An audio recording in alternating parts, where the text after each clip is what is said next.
Foxtrot uniform. I'm a retired piano salesman. I used to buy and sell pianos. I covered Somerset in London and the Dutch Embassy. I'm quite happy with my life, but I don't like all these harassment and put me in section units. Okay, what number are you, Comstrate? 61. Okay, so what exactly has gone on? A man turned up at my door, and he said because I turned down the depot, they're going to come round and get me. And I read the letter, and it says immediately they're going to bring me straight in and put me in a bed, and I'm not happy at all. I've got my own bed.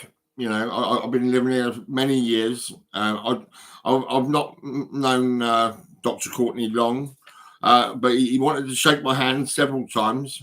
He said he bought a piano from us in Winchester, and I said, "Well, let me go home then." You know, and he actually wanted me to delete footage, videos, and pictures before I got freedom.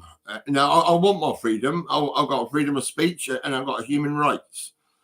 I can say no to a depot injection. Saying that you have to have a depot. That's it, yes. And Judy, are you there? Yeah. Oh, Judy. This is Judy, adult social care. She's on my mobile phone. I'm a bit concerned and worried with Dr. Courtney's actions and what he does.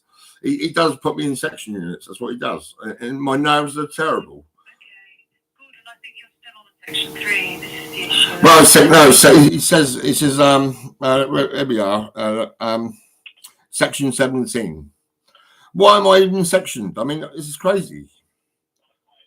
Section 17 leave. It just says you're on Yeah, home home leave. leave. I've been here. I've been in this place 20 years. My mum got me sectioned. My mother now is too scared to say anything, and my brothers are drug dealers. Why am I so, just chucked into section units all the time?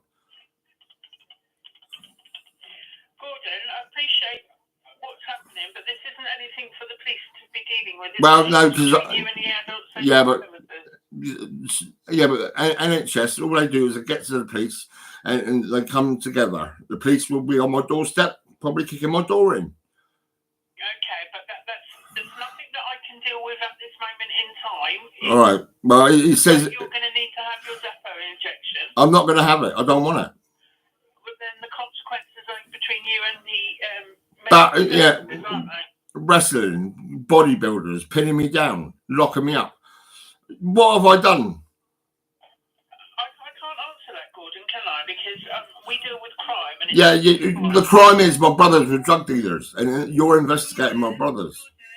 Gordon, can I suggest you just hang up on the police, mate? Say goodbye. There's nothing the police can do to help you. Well, they're investigating my family. They're looking at what my mum, the way my mum is, and my brothers. My brothers were drug dealers.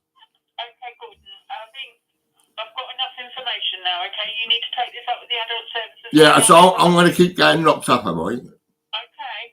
Thank you, Gordon. Bye-bye. Goodbye. All right, Gordon. Hello, Julie. Hello. What's happened this morning, then? Oh, stupid little wanker! You give me a letter, and I've just looked at it. Who's just been around there? Some kid Some kid. with a letter about a 20-year-old. I'm being recalled. So I'm going to be dragged into a section unit again. Yeah, I don't want a depot. I turned it down. I phoned up Melbury Lodge. I said, look, right, get your fucking Desborough house, get them round my house and stick that needle in my ass. I don't give a fuck. I said, just get round there, right? And let me tell you now, right? I'm going to call fucking Dr. Courtney from now on. I'm going to call him a paedophile. That's what he is. He's a paedophile. Yeah, and she hung up the phone.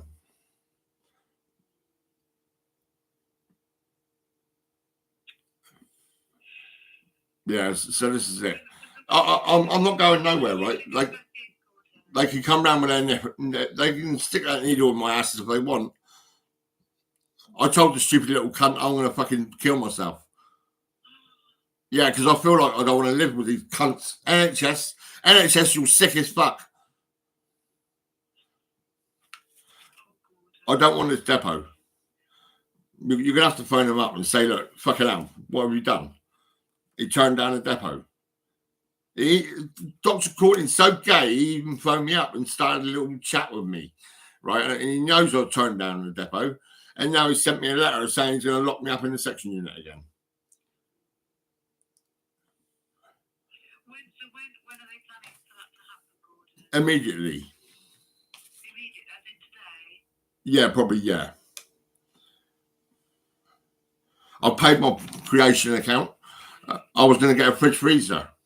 And I've got a carpet to sort out because, I mean, I don't really want to go to the carpet barn because I'm quite happy with my choices. And my choices was to use that. No, 600 quid. That's all right. That's all right. It's not that you've been scammed. All right. Well, look, if you go in, Farmjit and I will come and see you in hospital, all right? No, phone him up and tell him you don't want him in there. Well, no, that's not in my gift. That's not in my power, Gordon. You're on Section 17 leave.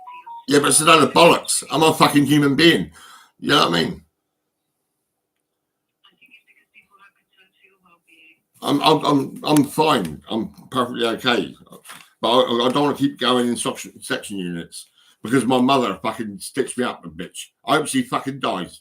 No, Gordon, now come on. Don't say things like that because you'll regret them. I know you will. No, I won't regret it. I don't even like my brothers. I like smoking as well. I smoke all the time. I'm smoking now.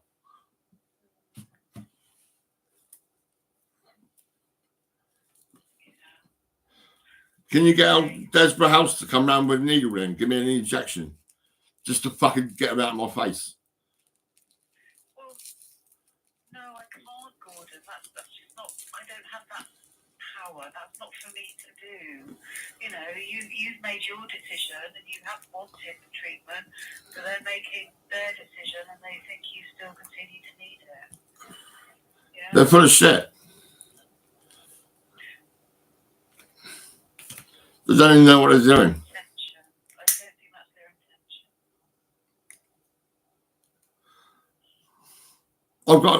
I've also got some other bits and pieces. I've got people coming to my home for a gift, you know, a little present. I've got someone, right? She can't turn up at my house. It's someone I know.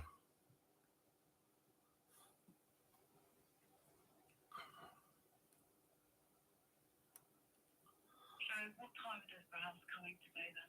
What time is this going to happen today? I don't know. I just had the letter, but straight away I'm pissed off. So they've hand delivered it. When you've been recalled before, what's happened?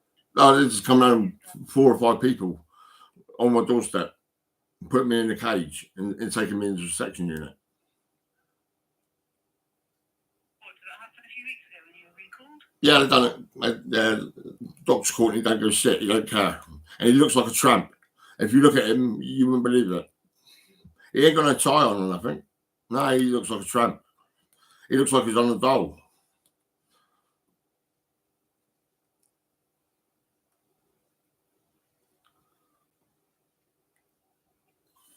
Oh, good. I don't know what to say to you because there's nothing I can say that's going to make you feel any better, is there? Well, I don't know what to say, really. No, let's do this. I'm not going to shake his hand. He's too gay for me.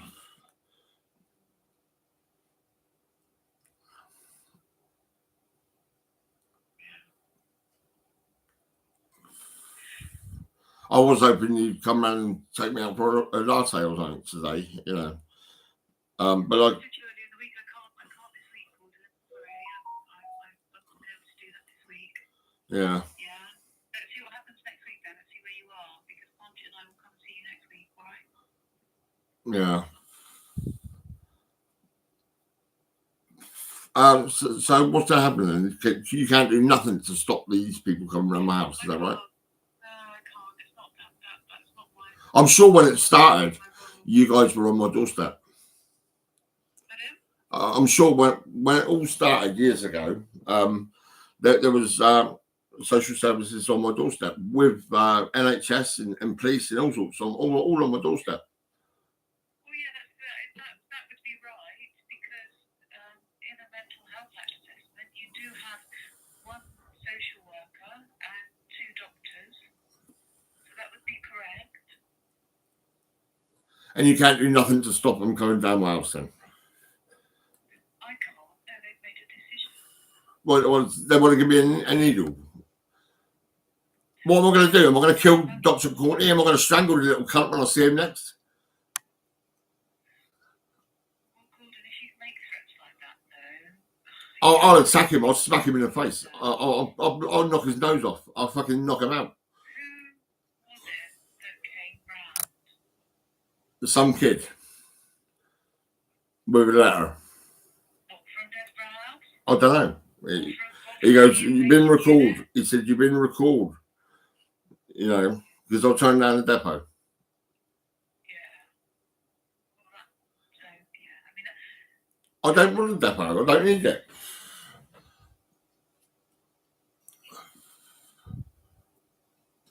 Dr. Courtney does look like a tramp. If you look on the wall, you'll see him and you'll think, Christ, man, you look terrible. If I was a psychiatrist, I'd have a tie on at least. so Gordon, have you had breakfast or lunch today? No, nothing. And I'm not going out. I'm staying right here. I'm not going to open my door at all.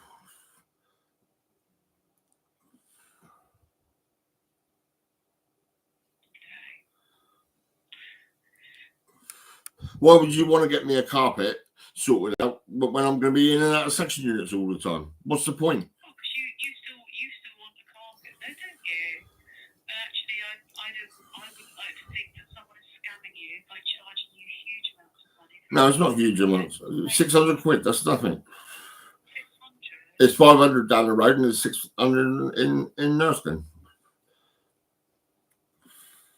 About 400 quid for the carpets and about 200 quid for the fitting.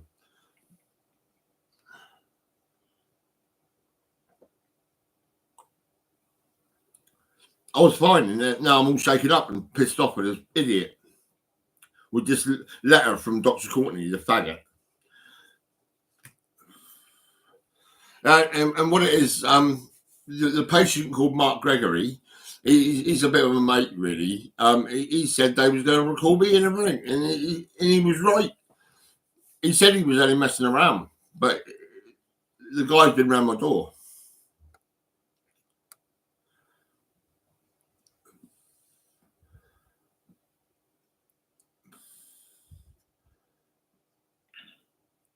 I don't know what to say to make you feel better. I don't think there's anything I can say to make you feel better. Is there? Oh well, a whole load of more shit for people to see. I'm going to film all the patients and all the staff. I'm going to get all of them. Fuck them. No, Gordon. I'm going to share it like shit all over Instagram and Facebook. Well, you can't, but that'll be a criminal offence. No, I don't give a shit. I don't care. I'm protecting myself. I'm showing the public what I'm going through. To go down the criminal justice route. I don't want to see all these patients in section units. I don't want to keep seeing them. You know, I don't want to see all these staff dominant evil bastards don't even know what they're doing. They don't care about nothing. I'm trying to retire. You're trying to do what? Retire away from working. But all I'm dealing with is bloody mental patients and staff that are pretty mental anyway. Most of them, the young girls and guys, you know, working in section units, don't know what they're doing, ain't got a clue what they're doing. All they care about is taking your lighter off you, you know. And yeah, you got bodybuilders in them places that corner people. I took some brilliant pictures. I shared it everywhere. I'll be doing it again. I interview people. I talk to people about what's going on. I'll do it in the section unit again. Posting things is not okay. All right? Yeah, it's all right. It's fine with me. It's not. It's not about you, though. It's about other people, and that's not okay. Yeah, me and the patients, we smile together and I'll take pictures. Well, they're vulnerable, though, aren't they? Yeah, but they're on my side. It's not about being on the side. Freedom. It's not about playground. Freedom. Adults. Freedom. That's what it is. It's freedom. Everybody wants freedom. Okay. All right. Look, I'm going to catch up with you next week, then, Mm.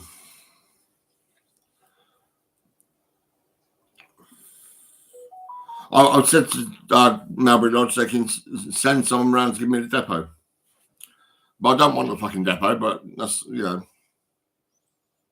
We got to listen to fucking Dr. Courtney, the paedophile.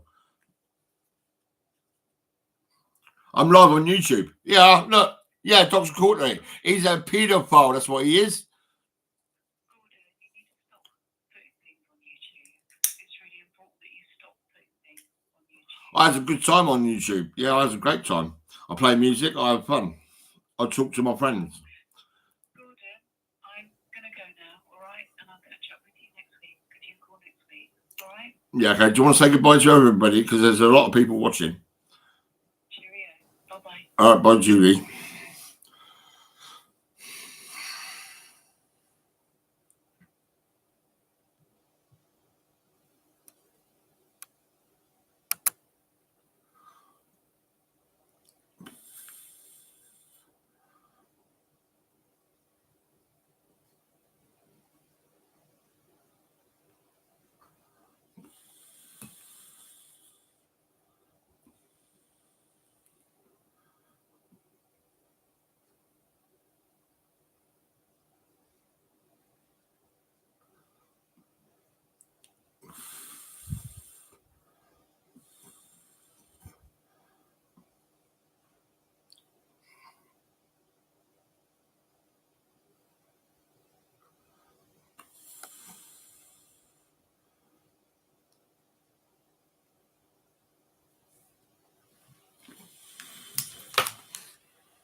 Welcome to Fine Surgery. Calls to this number may be recorded for training purposes.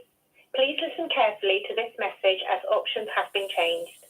Updates regarding ongoing COVID vaccinations can be found on our website. For repeat prescription, where possible, please use the NHS app, patient access, or the surgery email address. If you are unable to access the internet, please telephone 023 802 46793. For appointments with a member of our nursing team, please call between the hours of 8 a.m. and 4 p.m. Monday to Friday. All our lines are currently busy. Please continue to hold and a receptionist will be with you as soon as possible. Alternatively, you may wish to call back at a less busy time.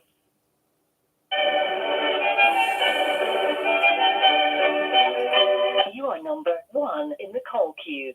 Please continue to hold and an Hello, Fine Surgery. Hello, it's Gordon White, 61 Cox Road. I've just had a letter from a little brown boy. He turned up, he gave me the letter, and he said I've been recalled to Melbury Lodge because I turned down the depot injection. I've also spoke to adult social care because there's a waste of time. Adult social care trying to help. They wasn't getting cleaners and also carpet fitted and everything. It's a waste of time because I'm being dragged in and out of my home into section units all the time. Okay, is there anything I can help you with here at the surgery? Yeah, can you phone up Melbury Lodge and tell them not to give me the depot injection? I'm quite happy here without it. Okay, that's fine. The letter says he's going to section me immediately. A bed is available for you in Kingsley Ward. I don't want that bed. I've got my own bed. I've got a hospital appointment as well to have a hernia removed. I don't want the abuse. I don't want to be chucked into section units by Dr. Courtney. I've told everybody he's a paedophile. I don't know how you feel about that, but I'm starting to wonder. Okay, I do have another call coming through. Is it okay if we end this call? Yeah, okay then, right. Do nothing then. Thank you. Bye-bye. That's the doctors. Fried Arcade doctors. Absolute shit. I've listened to you, and now I've got to end the call and do something else and talk to someone else. Yeah, because they're fucking rubbish. NHS, you're shit. Fucking bastard. Loads of people are going to turn up around my door in a minute, right? And they're going to fucking lock me up. And here's the letter.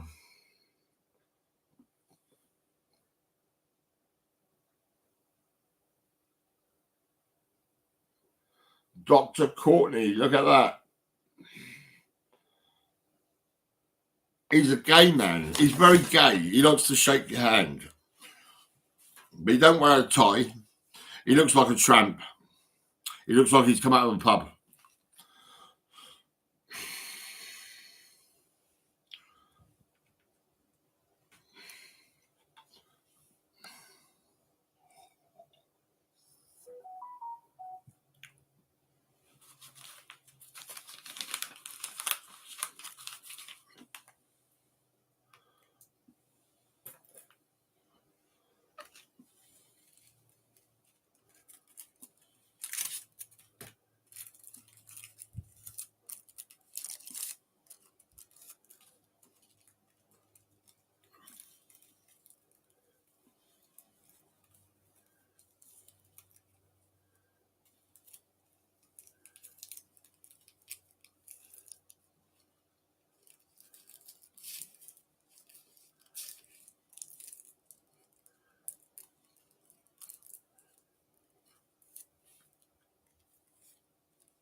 Oh, let's get my mate on the phone.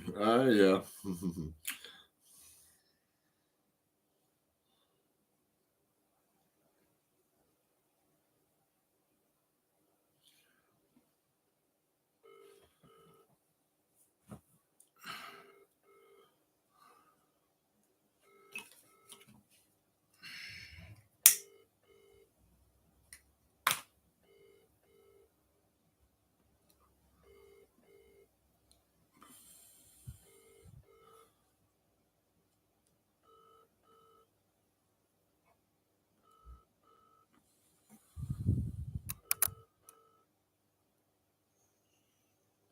Hello, Kev. Guess what? Mark says to me about shutting down the depot, so they're going to call me back in again. Yeah.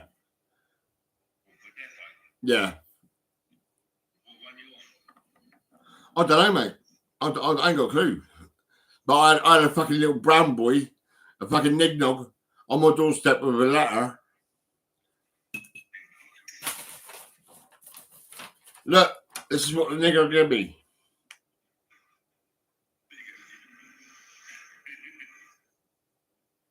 He gave me a letter. Yeah. Recalled. I'll be taking pictures and videos, loads of it. I'll say I will.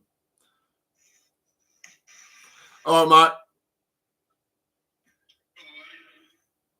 How you doing? You all right? I've been recalled.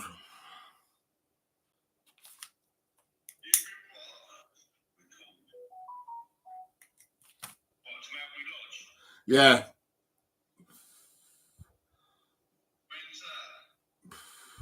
Immediately.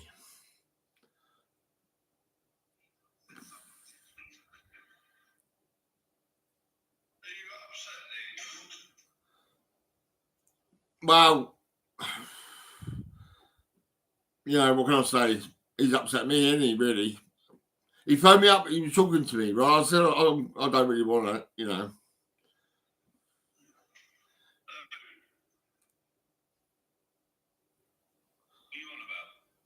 Dr. Courtney. Yeah, he phoned me up.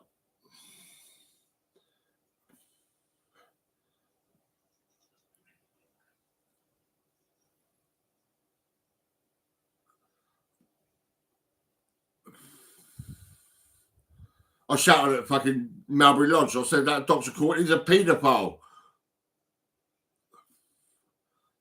I called him a paedophile. I said I think he's gay. He's definitely gay.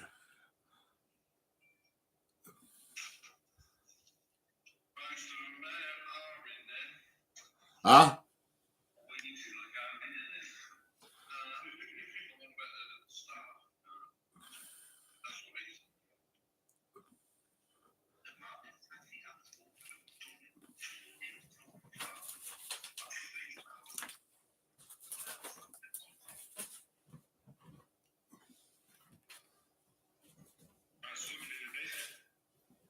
You go swimming? That's cool, mate.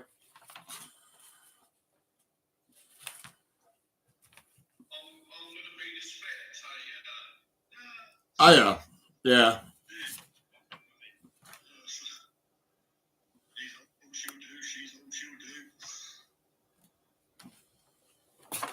Yeah.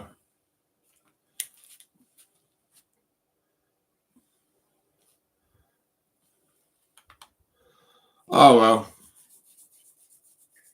Threats from the NHS. Threats from the NHS.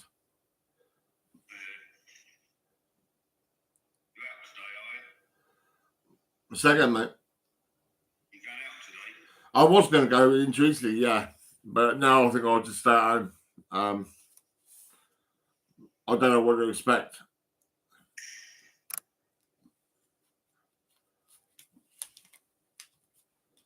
My door banging soon.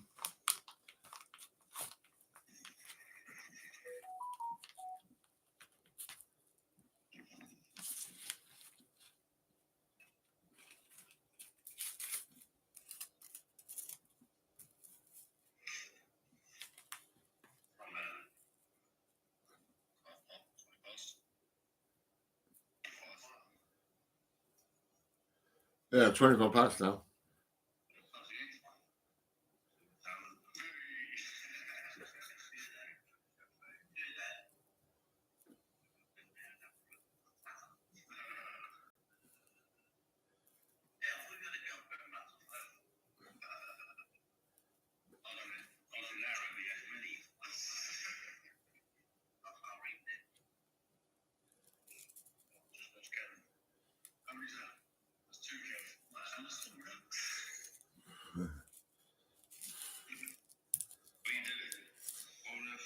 Yeah.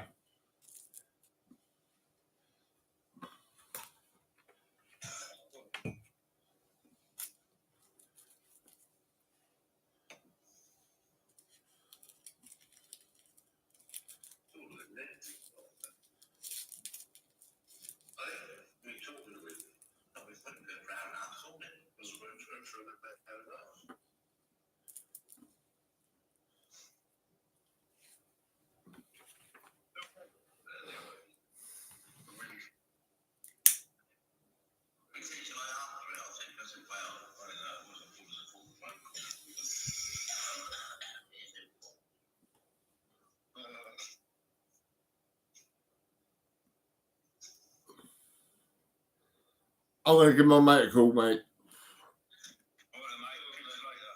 Yeah, all right.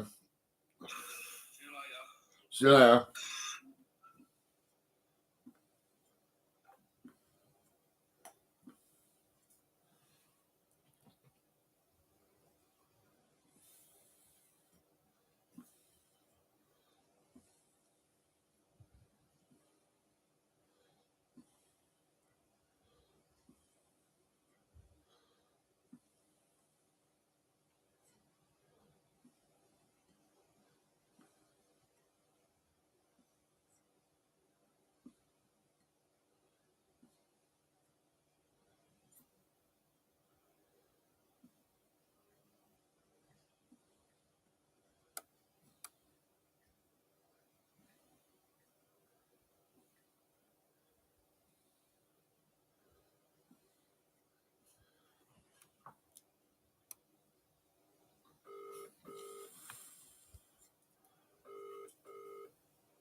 Hello, mate.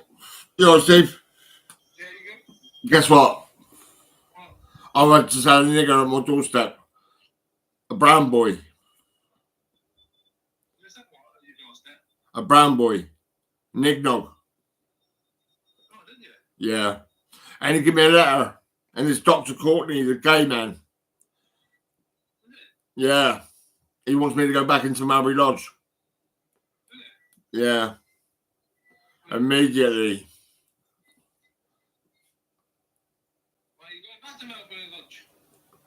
Because I turned down the depot. Yeah.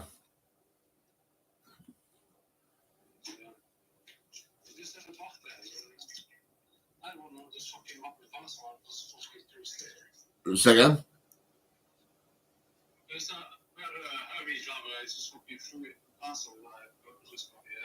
Oh yeah.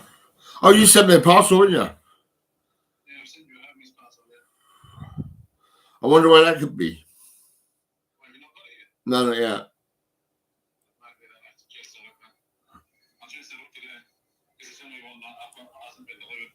Yeah.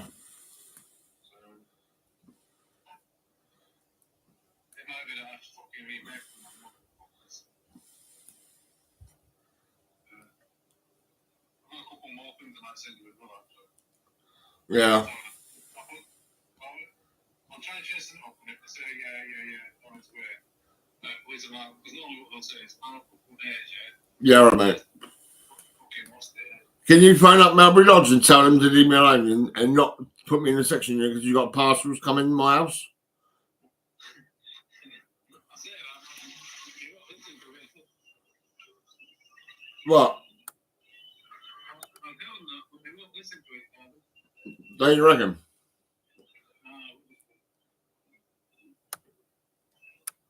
They might say, what the fuck is going on? How come you don't have that thing done anyway? Say again? Why don't you just have that test done? Thing done? What, the depot injection? I don't want a needle in my ass every 2 weeks. Somebody can give you something else. I want someone to hurt Dr. Courtney. Attack him. Go and find him and beat him to pieces. I want to see his black eyes when he comes into work. Where he's been smashed up and beat up. Yeah, punch him. Go on, knock him out.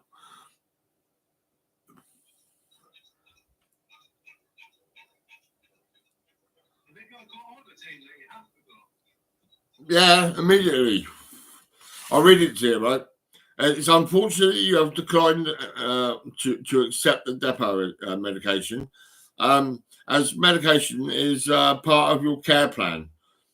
It's not a care plan, it's fucking, oh, you wankers. And you remain to extended home section 17.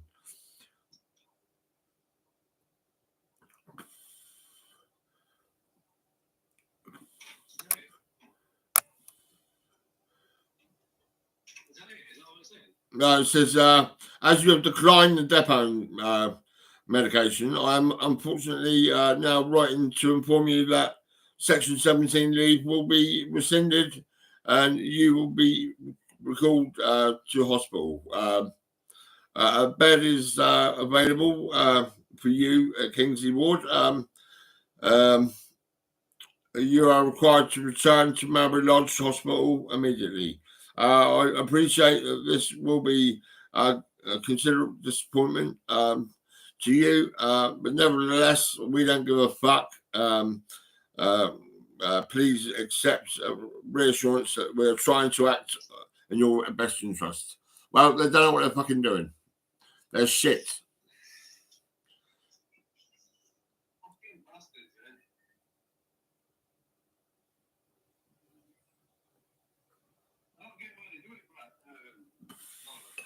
My mother, she stitched me up. She got me sectioned. It was my mum.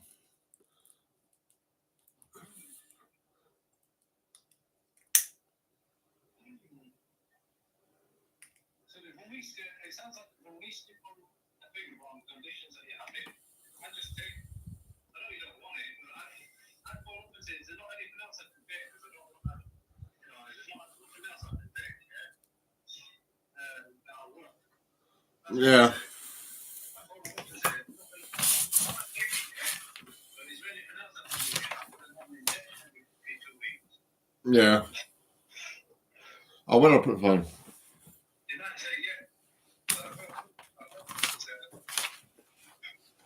want to take the injection and that, yeah, but I want to take medication, but I don't want to take the injection. Yeah. Is there nothing else you can do? See what they say. I'll try that. That's it. You making some food? I've got no food in yet.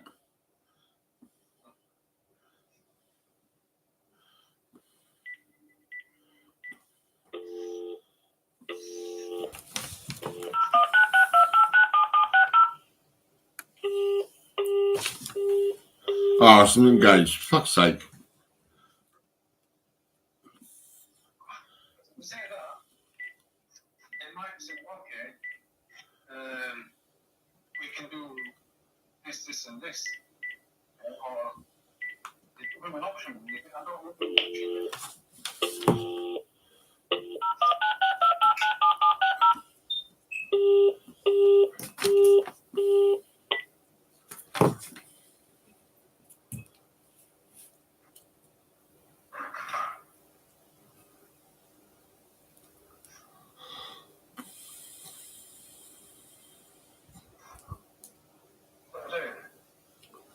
He reckons I'm going to go to Melbury Lodge on my own.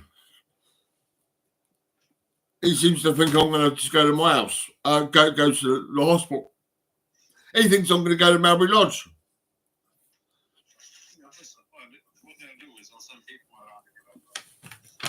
Yeah, that's what I do. There's 4 or 5 people on my doorstep. I took pictures and shared it everywhere.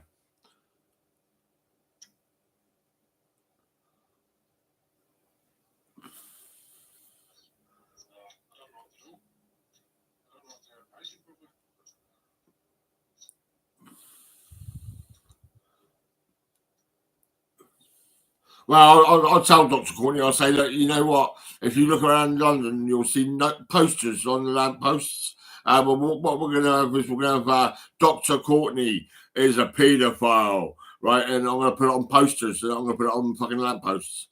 Yeah. Don't do that because that's a breach of communication. That's all right. I don't give a fuck. If he gets jumped on, that's tough shit, isn't it? If you get beat up or stuff, you could end up in jail. I don't mind that. I'll go to jail for it. Yep. I'd rather go to jail than go to a section unit.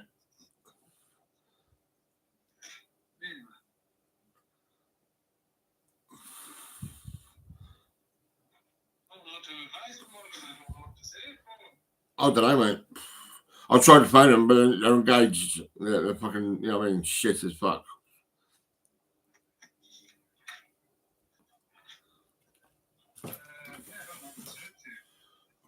I'm really pissed off. I can't believe it. Stupid little bastards. 01962. Let's ring the bastards up again. 89 7760. Right. Tablets, yeah, is that right? Oh, look, it's still engaged. Fucking shit place, isn't it? Yeah, how you simple this? Can I please? I want to take it, yeah? There's really a way to take it over the injection. Yeah. It's bullshit.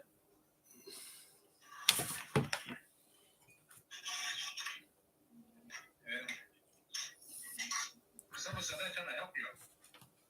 They don't have to get you. It says here it's confidential and private. So I'll just show the world. Here we go. There it is. That's bullshit. For everyone to see. I'm live again, by the way. Yeah, I just went live because I don't know if they're going to come around and get me.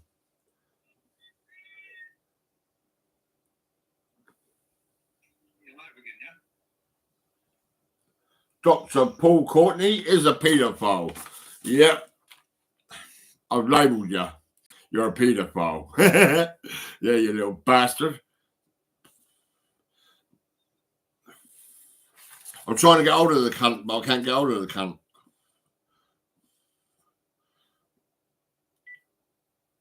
That way you give him an option. Yeah, I was like, give me tablets. I don't want fucking injections in my ass. And say, can I not have tablets, no? If he says no, they say, why? You've got to think of my asses. Yeah? Why do you want them to stop in your ass? Maybe he's gay. I know he's gay. The way he shook my hand.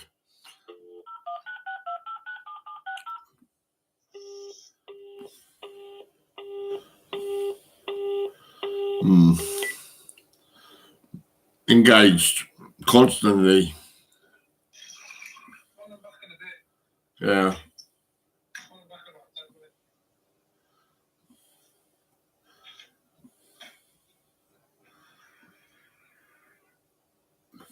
On the back of a couple of minutes. Oh, fucking hell. He's gay, eh? Huh? That Dr. Courtney's gay, eh? Oh, I think he is gay. I've shown you a picture of his face, didn't I? I'm sure you've seen him. I think he looks proper gay.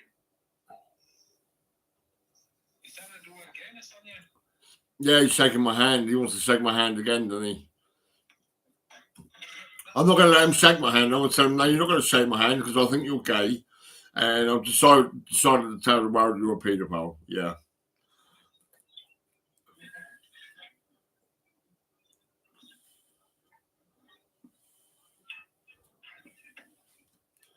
Yeah, that fucking freak, that fucking sleep. How can cats eat cat food, man? Fucking horrible.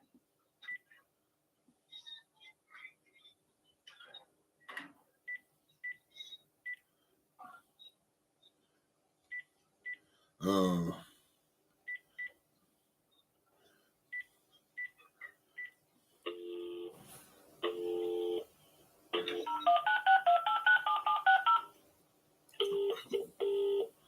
Ah, great. Don't lose your temper, don't lose your temper. No, I know. Hello, Kingsley Wood. Hello, my name's Gordon White, 61 Cox Row. Hello, Gordon. I've got my partner in crime. He's on the phone. He's saying what we got to try and do is get Dr. Courtney to not accept the depot injection because that's what I turned down. I don't actually like to have needles. Now, my colleague is saying, what did you say, Steve? Ask if there's anything else, any other medication you can take other than that. Yeah, something like tablets or something. He's saying he wants to bring me back into Mowbray Lodge, and I don't want to go back into Mowbray Lodge again, not ever. Is that because you're not taking your depot? Yeah, that's right. Yeah, Have you talked to your community team about this? I've spoke to the doctors, the social services, and the police, and Mark Gregory, a patient in Mowbray Lodge. We've been talking to him as well, and also the way Dr. Courtney, we feel he might be gay because the way he shakes my hand. He shook my hand probably 5 or 6 times when I was in Mowbray Lodge. Okay, so I can pass on the message to Dr. Courtney for you when I see him. I can take tablets, but I don't like injections. Okay, and would you be concordant with tablets? Yeah, I can take tablets. That's all right.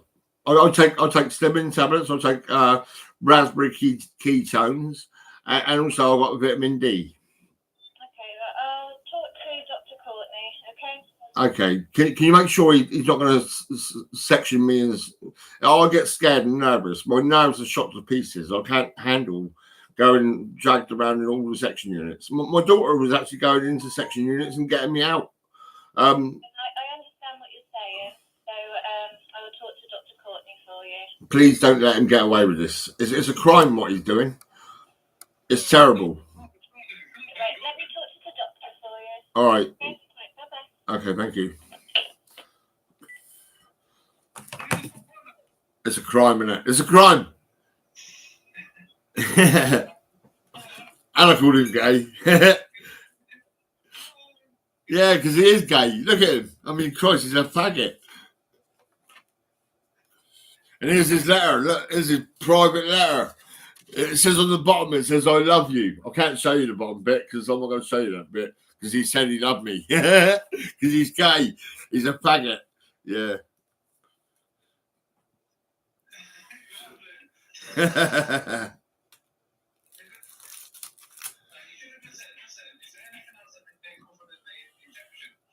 Yeah, I said that, and you said it as well, didn't you? You told that lady, that girl.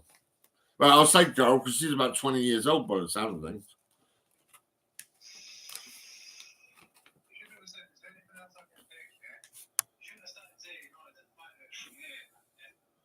Yeah, I don't like injections. You know, I don't like it.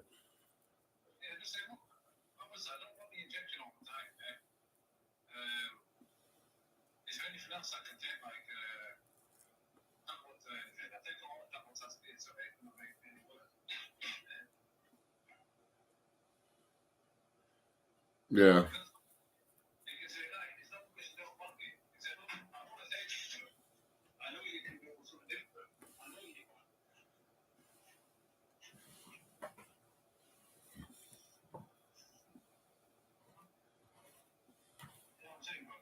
Yeah.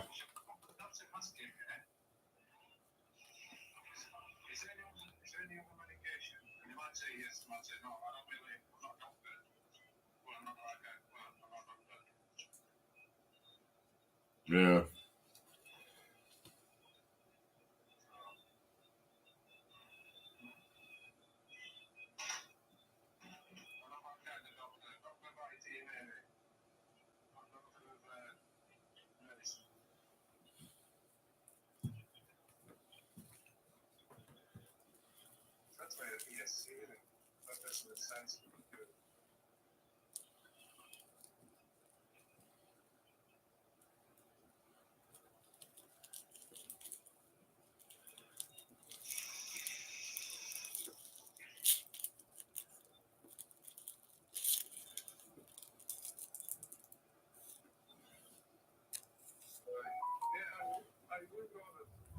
Huh?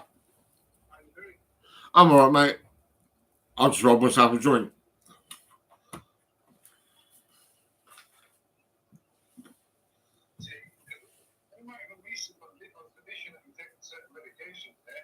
Yeah.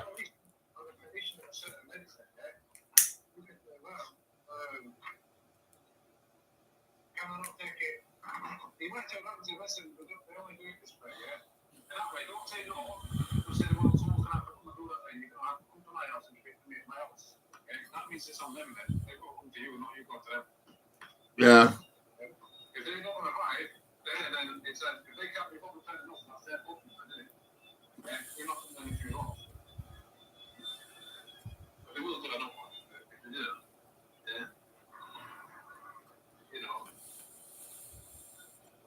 It's crazy.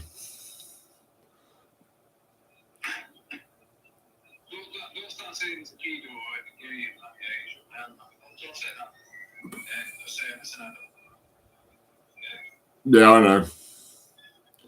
If you start saying that, they'll start using that, saying, oh, it's, not working, whatever, it's aggressive. They say all that shit, because they're fucking rubbish. That's what they say.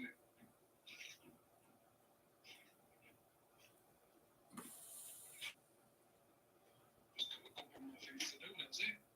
Yeah. Feed my cat. What you doing, Adam? Oh, you feed the cat? I'm feeding cat right now, but I've got my walking passes. Yeah. Should be able to know what to do.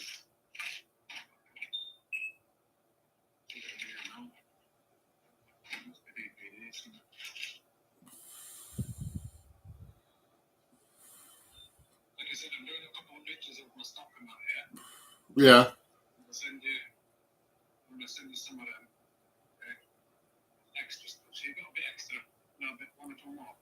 And just give it number again. All right, mate. So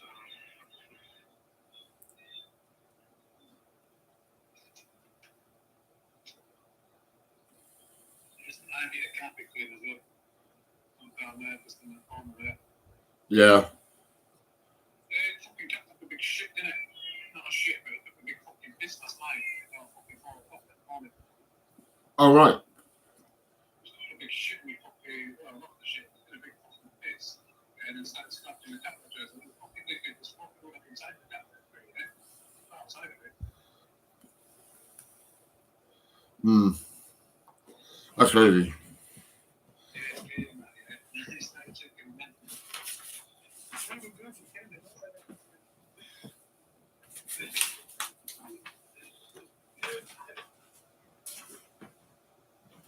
Listen, we come out with a new one. I come out with a new one. Say again? I come out with a new one. What? You got transgender, and you got gay, transgender, lesbian, yeah. I got a new one. I was born white, but I feel like I'm black, so I'm trans race now. Trans race. I'm trans race, yeah. It's a new order. Oh, really? Yeah. Well, like you think you're a black lady? I think I'm a black guy. Oh, guy. So I'm trans black, yeah. So, you know what I'm saying? Yeah. People fighting that, yeah, they're being racist against me. And people call me like nigger and that, yeah, they're being racist against me. You know what I'm saying? Because I'm trans. Yeah. I've not had the surgery yet. I've not turned myself black yet, but I'm thinking about it. You know, getting a marker pen and pulling myself in.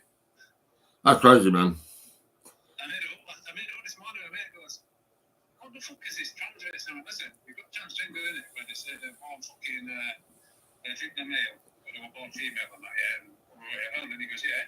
Yeah. So it's all right if you say I'm trans race. And he goes, "What the fuck is trans race?" And I'm like, "Well, I'm born white, but I feel like I'm black, so I want to be black. So I'm going to convert to black, innit?" Yeah. He called me a dickhead. He goes, "You don't think it's already fucking got enough letters in?" I went, "No." But even more letters in it.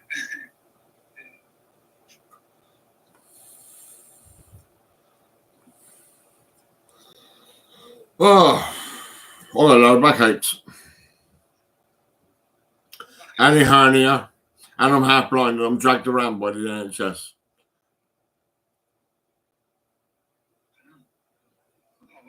They're criminals. They're disgusting. They're shit.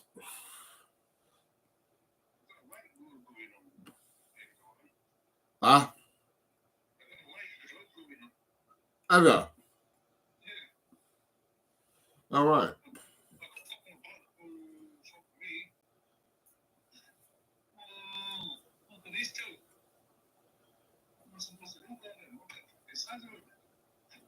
Yeah. This tree was small, yeah. Fuck me, it's fucking massive, man.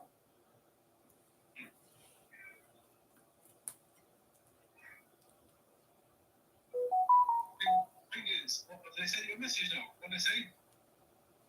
No. What they saying? No, I didn't send a message or nothing. I don't know what's going to happen.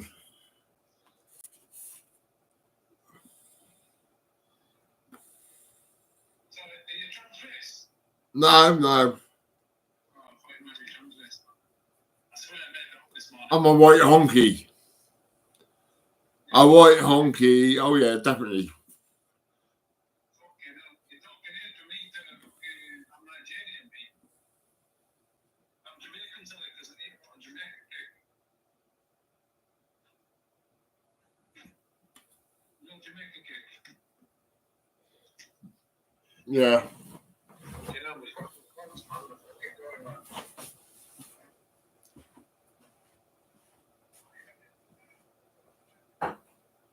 Oh.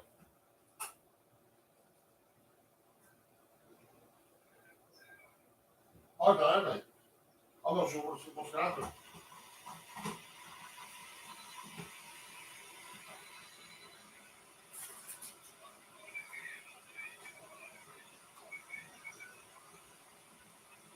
Yeah.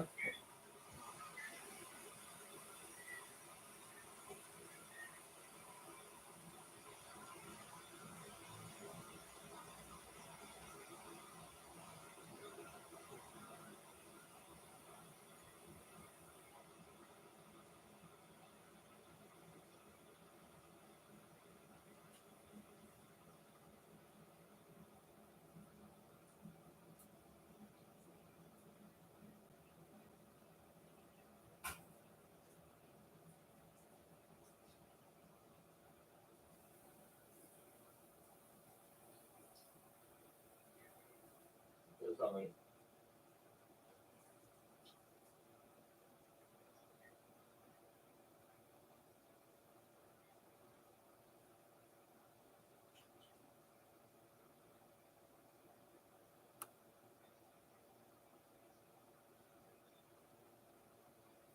Yours are pop lights. I can send you some. I've got loads in my shed.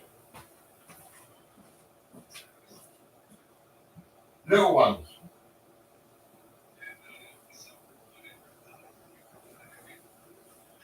All right.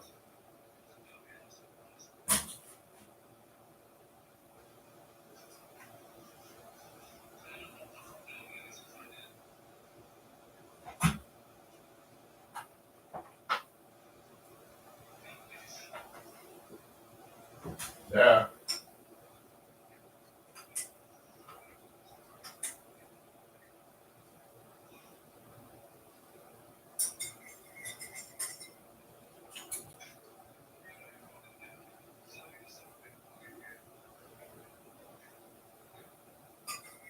Yeah.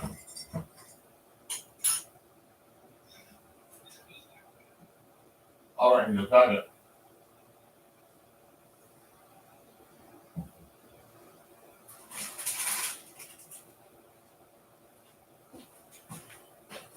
Hmm.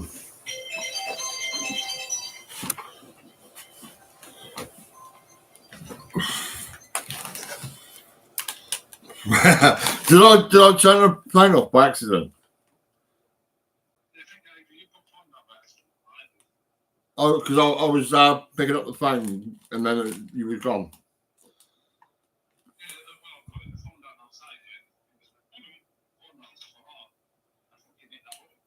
Oh, that's crazy. Yeah.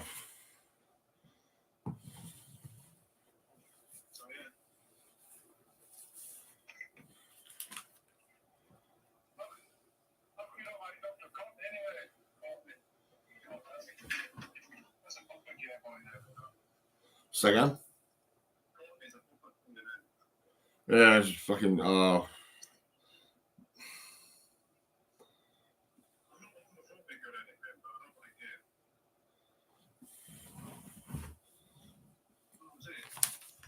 Yeah.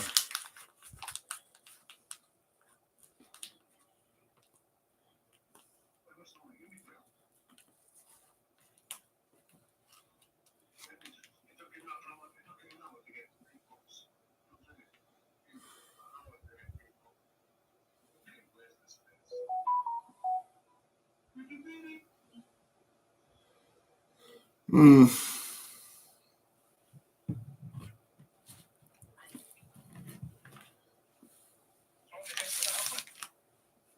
Sorry.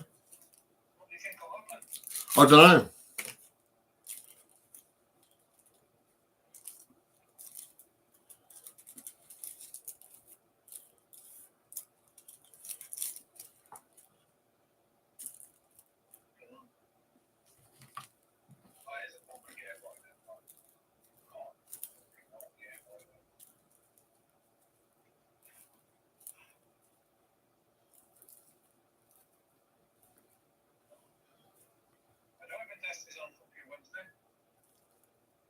Is it?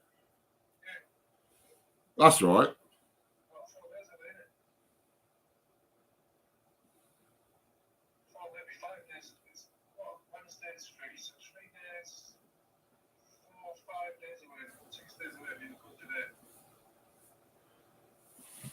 Like 6 hours, so back then I was 7 hours before doing.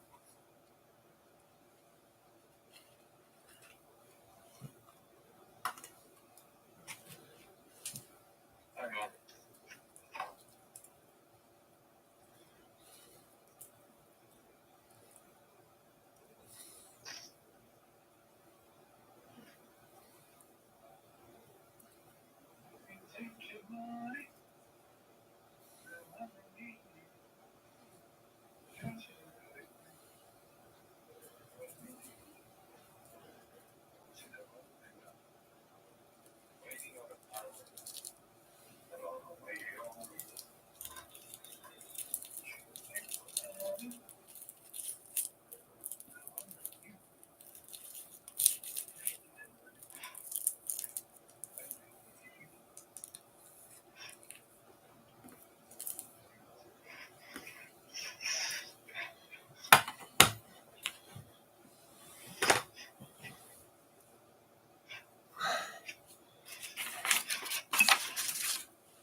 I've got to take a picture of this letter and share it down Instagram. I'll do it in a bit. It says private and confidential, so I've got to show the world. It's not down to you. I would have to recommend that you don't. Oh, that's right. I always show everyone.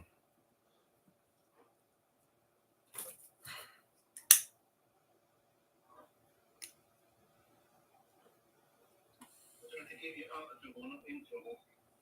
Ah, I'm trying to keep you out of trouble, not in trouble. yeah, I know, mate. Yeah.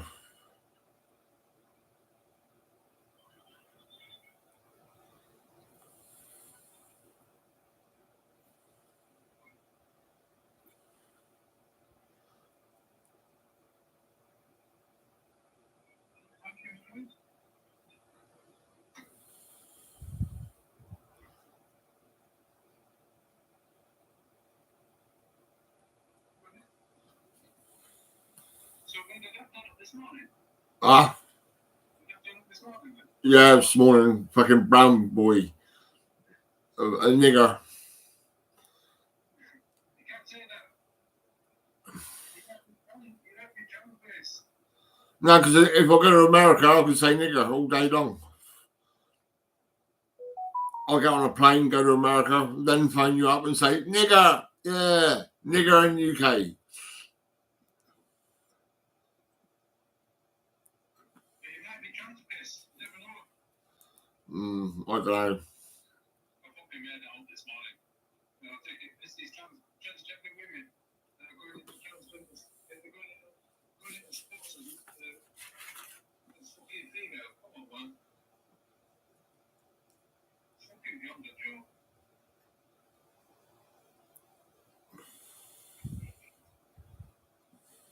You should have. Yeah, I'm here. No, I'm still here. They're going to have male, female in sports, you know. They should have male, female, transgender. Yeah, That way, they can compete with other gays and that. Yeah, other fucking vendors that have fucking website. I'm sure that Dr. Courtney is gay, though. I'm convinced of it. You should see the way he runs up to you. He runs up to you and holds your hand and gets right close to you, real close. And I'm like, oh my God, man, you're so gay, I can't believe it.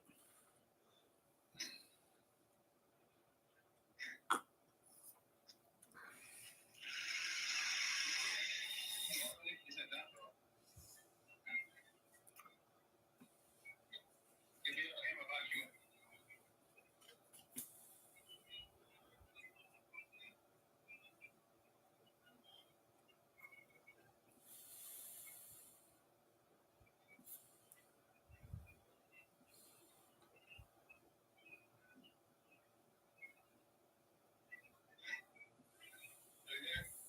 Yeah, I'm here. Yeah.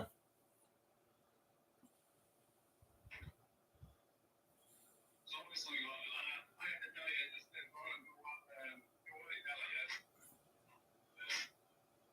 At the same time, you've got the freedom of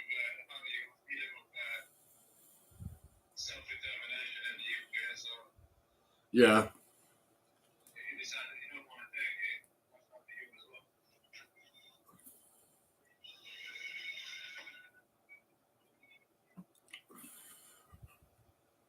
You should ask that. You should ask me. You've got freedom. In the UK, Yeah. that means the word freedom means without repercussions. So that means you can't get no repercussions, yeah? So they tell you have that injection, yeah? You can say, well, I don't want to take it, you can't force me. Yeah? And then they say, well, we're not going to force you, but you're going to opt into a thing. You're going to say, well, what's the basis of that then? How's that freedom? Yeah, I know. It's bullshit, isn't it? NHS is fucking rubbish, mate. I tell you. How's that freedom? That's not freedom. Bribery. It's bribery.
So he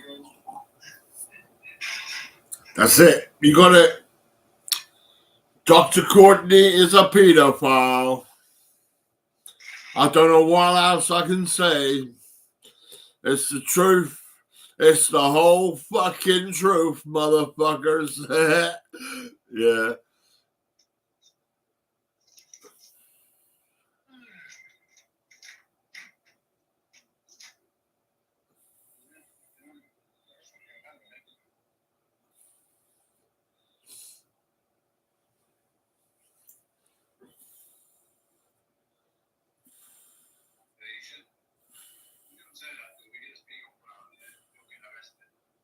I don't really care.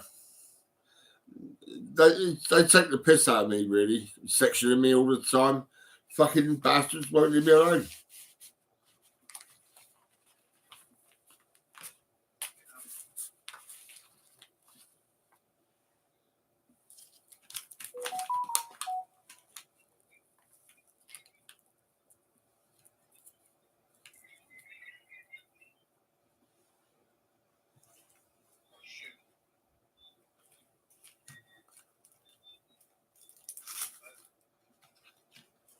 You go, what are you doing? Oh, yeah, all right, mate. I'll let you go, yeah?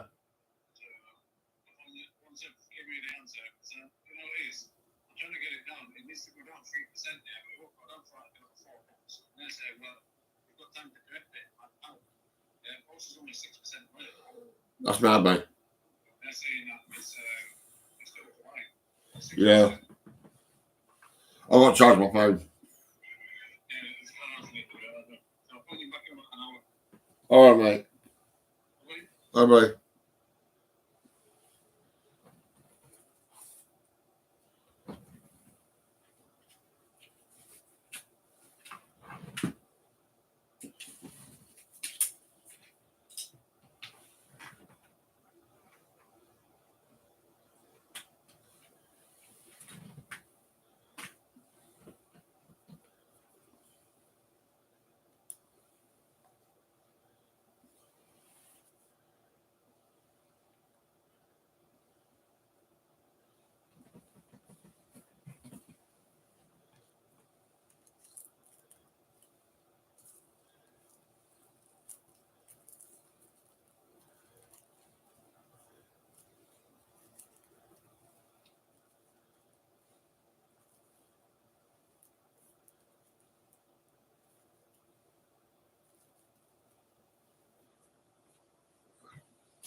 Let's put this on Instagram.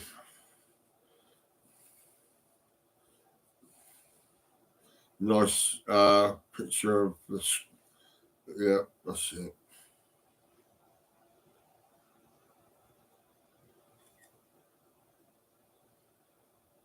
Oh, I see.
That's better.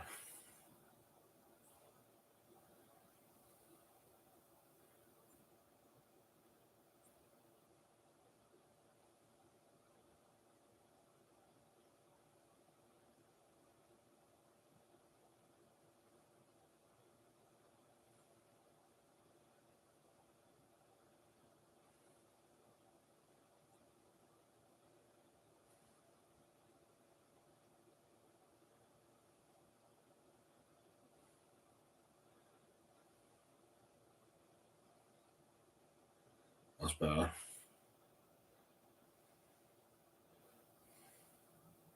Instagram. Oh yeah. Here we go. Post. Yeah, there it is.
I was have us too. Oh man.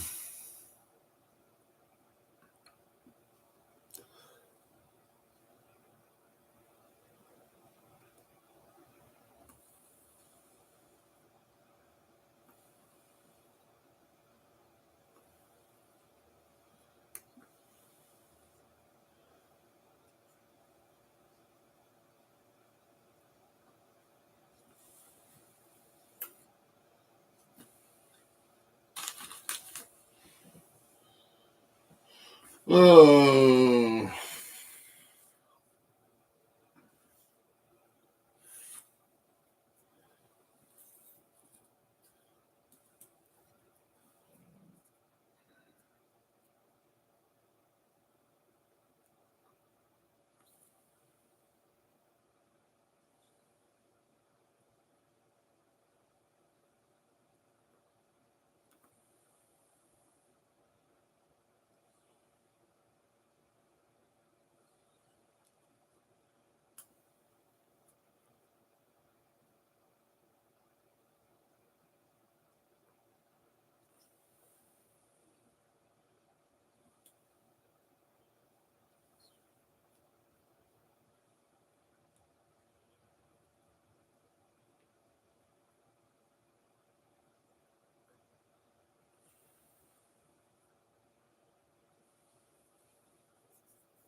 Sections of iron to use for the second leaf design.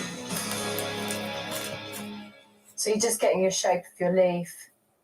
Using the angle iron gives you a really strong fold in the middle, and so you get a really nice mark and a really crisp line there. Bex has a pile of iron to get working on, but Dave's already busy shaping the steel leaves.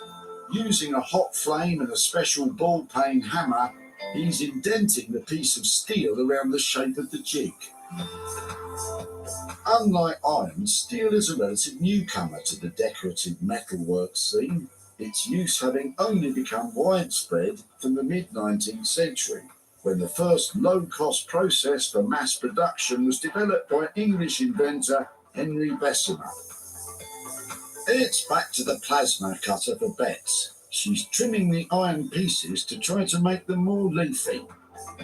She's heating the pieces on the furnace and then shaping them using a press. Bex has a vision of creating a garden mirror that somehow blends iron and steel into nature. There you go. One down. Got all the rest to do. But her organic design is still far from flourishing. In Margate, Rupert's sizing up how best to transform the two retro kitchen cabinets into sideboards fit for a modern home. I've always had kind of a fondness for cabinets like these. They bring back good memories. These are going to take quite a lot of my time and love to restore them before I even give them their new life. But the first job is to repair the damaged sections. Gluing the plywood back together, fixing the tracks, filling any holes. Let's get back to basics first. Some of the plywood is in a fragile state, so Rupert's using a generous application of wood glue to fix it all together. This is why I can only work on one at a time. There only so many clamps in the world. Yeah, and it looks like you own most of them, Rupert. While the glue sets on one cabinet, Rupert is assessing the other one. That's a problem. Got a big, massive hole in the back. Rather than patch up the gap, Rupert's using a piece of plywood rescued from an old kitchen. Yeah, that's pretty good. To fix the ply to the back of the cabinet, Rupert is using good old wood glue. And for extra grip, panel beads. So for the top surface, I'm going to use a bit of Formica, 60s Formica, same sort of age as the kitchen cabinets. But yeah, I'm going to reuse this too. Rupert's taking care in selecting finishes from the right era, but is he in danger of making the design quite kitcheny? I'm not yet 100% sure that this should actually be the top. It screams kitchen to me, and I really want these to be living room pieces. I might go back to a drawing board on this. Struggling with the direction the cabinets may be taking, Rupert's getting back on track by focusing on the cupboard doors. Getting them out is the first challenge. Oh, I like the sound of that. You might want to try something between gently does it and give it some welling. It's this hard to get the old damaged doors out. How am I going to get my new doors in? Yeah, that could be a problem.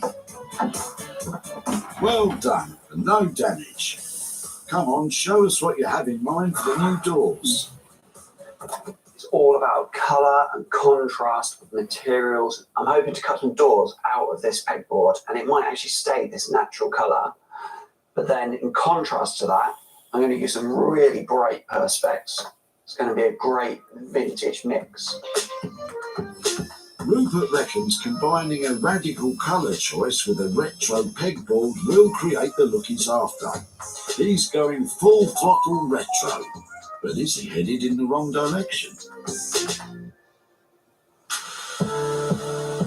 At home in West Sussex, Sarah's giving the Formica sideboard a final polish. Well, this piece of furniture will really divide people. It's on that cusp of being so hideous it's fantastic, or so fantastic it's hideous. You just have to decide which camp you're in. I know where I am. When Sarah rescued the furniture set from the skip, the sideboard and chairs were very much surplus to requirements. But now, the sideboard is gleaming and the chairs are bursting with colour. Sarah's TLC has brought them back from the brink. The sideboard has been given a thorough clean. The metal trim has been carefully repainted, while the legs have been polished and their shiny shoes buffed to gleaming perfection. The chairs, with their striking contrast of black paint and warm canary wool pads, look every inch a trio of modern seating. Sarah's work hasn't sought to disguise its age, but she has now given the furniture a fighting chance at a new life. What I've done to it is given it a real freshen up. I haven't changed its original condition, but I have concentrated on restoring the chairs. So these are now saleable, fireproof, and hit all the regs. So I put together a collection of things that now can go onto the market. It's definitely not for the faint-hearted.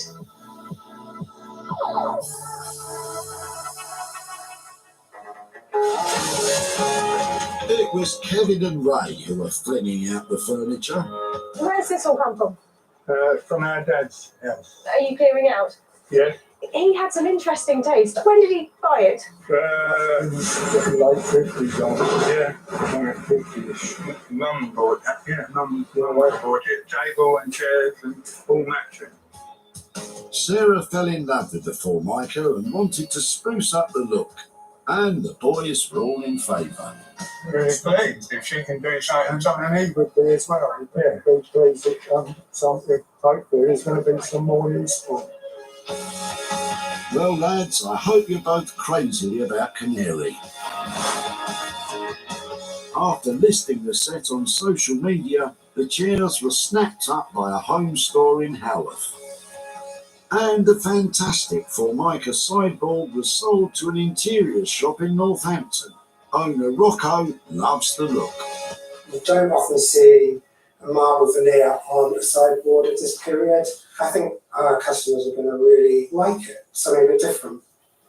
Now Sarah's returned to Woking to catch up with Kevin to show him what's happened to the family furniture and hand over some cash.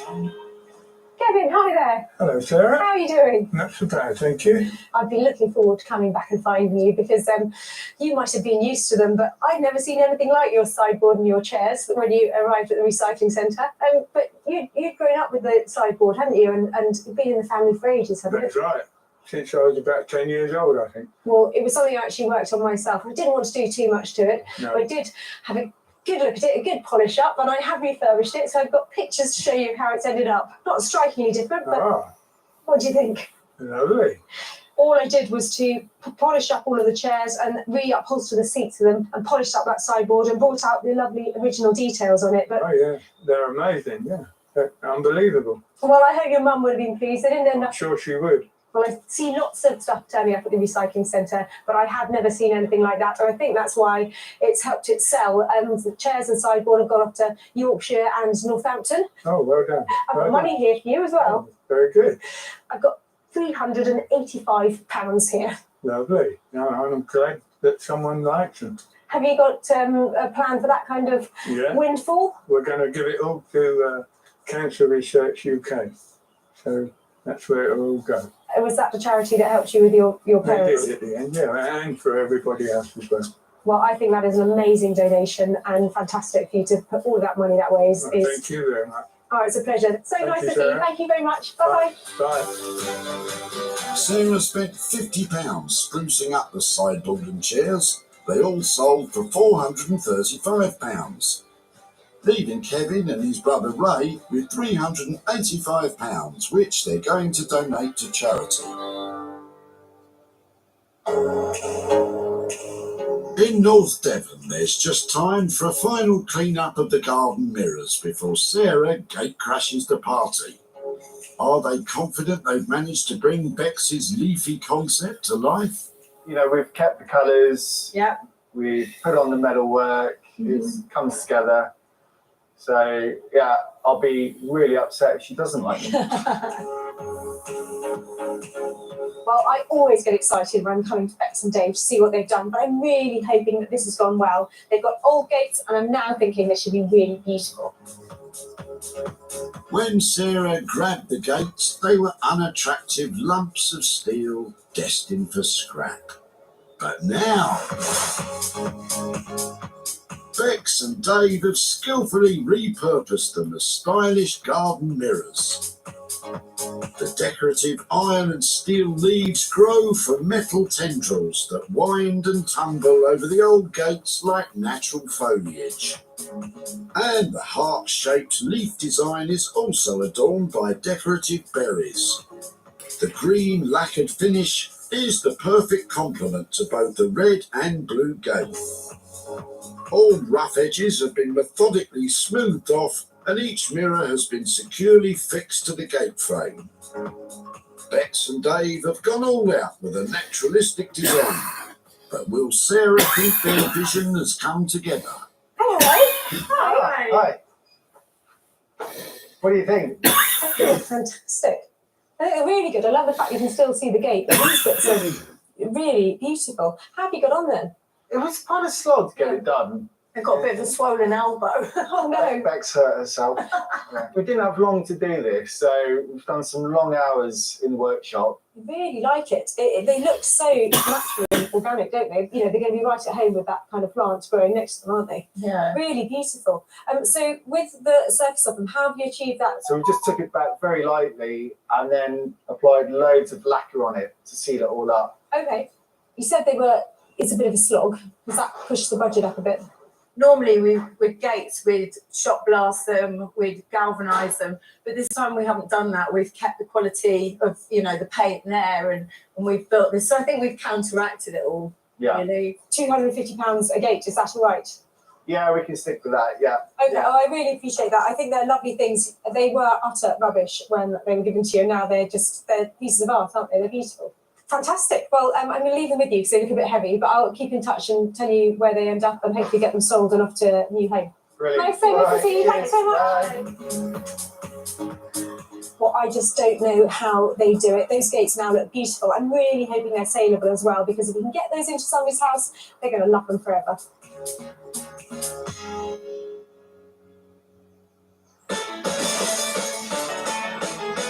It was Richard who was keen to get shot of the old gates. Looks like somebody's taken to them with a... With an angle grinder. Oh, right, okay. Who's been doing that then? My son, he's a blacksmith. Ah, so he's been reusing parts of them, has Yeah, he? he is. Sarah reckoned the rusty remnants were well worth rescuing. What's she going to do with it? I have no idea. So we shall wait and see, and I'll be intrigued. Well, I think intriguing just about covers it, Richard. Sarah listed the new garden mirrors online, hoping to find a buyer. Now she's come to Addlestone in Surrey to show Richard what has happened to his old gates and hopefully hand over some cash. Richard, hello. Hiya, Sarah. How are you? I'm really well. How are you doing? Yeah, not so bad, thank you. Oh, it's very nice to see you again. And you? So, been excited to come back to show you what I've done with your gates. I think your son had left for you in your shed. Yes, They're pretty rusty and old, weren't they? they certainly were. Haven't thought about doing anything with them then. No, not really. Just getting rid of them. Well, I sent them all the way down to Devon. There's a fantastic blacksmith called Bex and her husband Dave, and they have worked their magic. What am I doing with the mirrors? Oh, wow. What she did was use the frames of them to make some mirrors. I love the leaves, so they're really good. She's certainly got some talent there. I wasn't expecting that. I know your son works with metal. Yeah, he does. Is this the kind of thing he'd like? Yeah, he'd love that. Yeah, so why didn't I think of doing that? Oh, I'm so pleased, and I'm also glad to say that there's profit being generated. I've got £150 here. No. Yeah, Really? yeah. Super, thank you very much indeed. So £150 there. Yep. What are you going to spend that on? No, let's go into the Royal Marines Veterans Charity. And is that something your family has experience on? Yes, my son. He spent 10 years in the Royal Marines. He's now out. And he needs quite a lot of help. So, whatever we can do to help him, we tried to. Oh, I'm so sorry to hear that. That's all right. And hopefully that money like that helps support those kind of charities and makes things better for people like him. Absolutely. Thank you very much indeed. Lovely, thank you. So nice to see you, Richard. Thank you. And Bye-bye. Sarah, cheerio now. Bex and Dave created 2 garden mirrors for £500. Both of them were sold for a total of £650, which leaves Richard with £150, which he's going to donate to the charity that has supported his son. In Margate, Rupert's waiting for Sarah to arrive to inspect his work and the kitchen cabinets. There was definitely something about them. I'm really pleased that she brought them to me. I hope she's going to like the outcome. Well, I thought those old kitchen cabinets had just a little bit of cool left in them, and I'm hoping Rupert has channeled that and turned them into something really special. When Sarah found the 2 cabinets, they were dated, delicate, and decidedly undesirable. But now, Rupert has given them a much-needed infusion of fun, using an eye-catching mix of dazzling Perspex panels that provides a startling contrast to the more subdued paint colours he picked out for the frames. After much deliberation, Rupert decided on solid teak tops rather than the Formica, which takes them away from the kitchen look he was worrying about. He also ditched the pegboard idea, deciding instead to reuse the existing sliding doors with their metal retro finger pulls. And amongst all his salvage material, Rupert managed to find 2 sets of matching legs. Is this eye-popping pair what Sarah had in mind? Rupert? Those are amazing. Thank you. How are you? Yeah, I'm good. I'm good. They are fantastic. They look so clean. When I last saw them, they didn't have a fresh bone in their body. Now they look amazing. Well, I think the credit's due, Sarah, because you picked the right items. These have got the right shape, the right form. You said it was going to be a quick and dirty makeover for £100 each. It doesn't feel like that to me. So what's happened to the budget for these? Yeah, although it seems like quite a transformation, I've done some quite simple processes. Obviously, there were costs involved. However, I'm still bang on the budget. I think that is great. It gives me a really good opportunity to send them somewhere exciting at that price and still make money for them. So I'm very pleased. Thank you for your hard work. Well done. See you soon. Thank you. I'm really pleased with the outcome of this one. I did something quite colourful, quite fun, good contrast. I'm just so pleased that Sarah likes them too. Well, you'd think after all the years I've been walking out of that door, I wouldn't be surprised, but Rupert manages to do it every time. Those cabinets are fantastic. They were dull, they were dowdy, and now they're beautiful.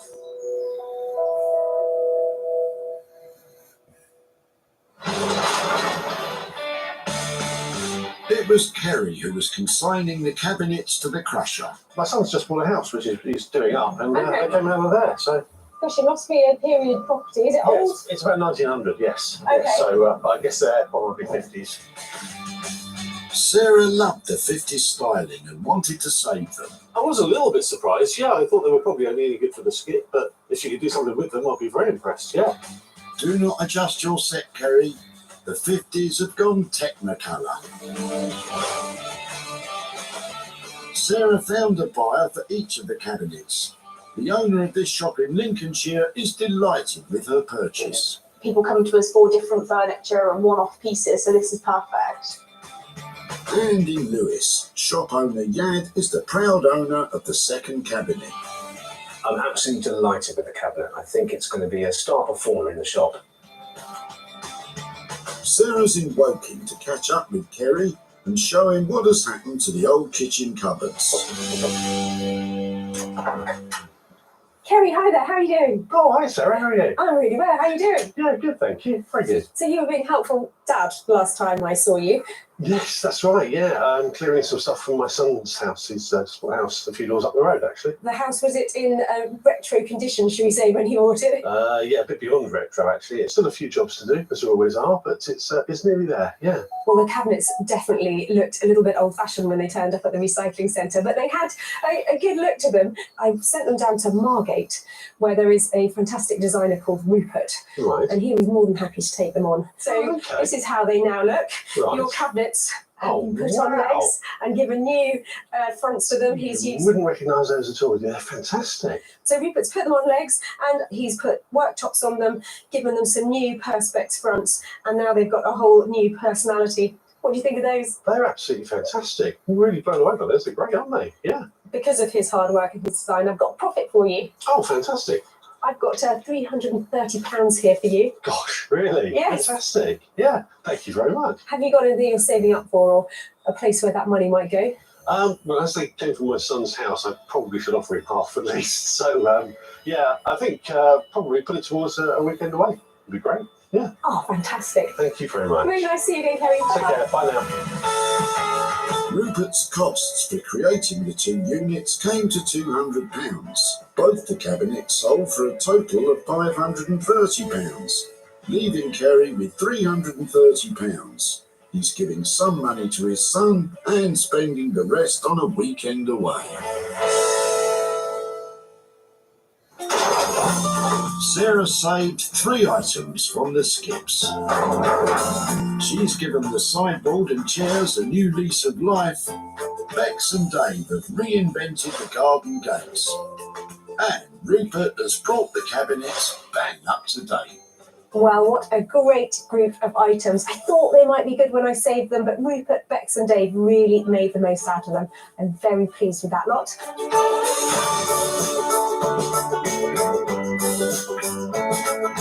It's all go at Glassdoor. Get the full-on festival experience across the BBC this weekend. For the first time ever, the Glastonbury Channel. Watch on BBC iPlayer. Now, with a first-time buyer in his 60s, it's time to escape to the country on BBC One with Nicky next.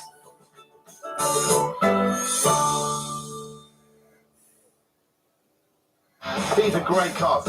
How is this cheap? Oh dear. I'm coming away. Oh, God, no. All new Top Gear continues Sunday at 8 on BBC One and iPlayer.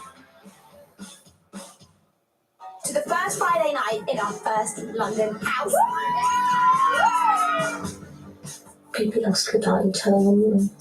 Who's it from? Who do you think? Everyone I know has got so old and unfun, and I'm like, sorry, I want to live before I die. More the romance in You Make Everything Magic. We're in this crappy golden phase of life that is so short-lived. Everything I Know About Love. Press red for all episodes on BBC iPlayer. Pouring concrete into a wild space might not sound like a great idea, but today's garden rescue is full of surprises here on BBC One in 45 minutes. First, where's Nicky? Looking at this landscape today, it's hard to believe it was once described by Charles Dickens as barren, and that up until the last century, this area was prone to regular sandstorms, but not any longer. Find out why and where I am in just a moment.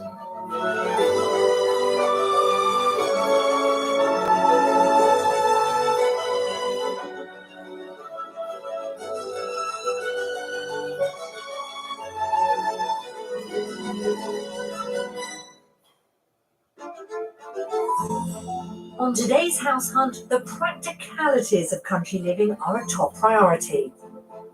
The stairs are not doing it for me, particularly after perhaps a couple of glasses of wine. But when the property's right, it's not the wine that's making ad buyers giddy. I'm getting a few bloody... Get a few butterflies.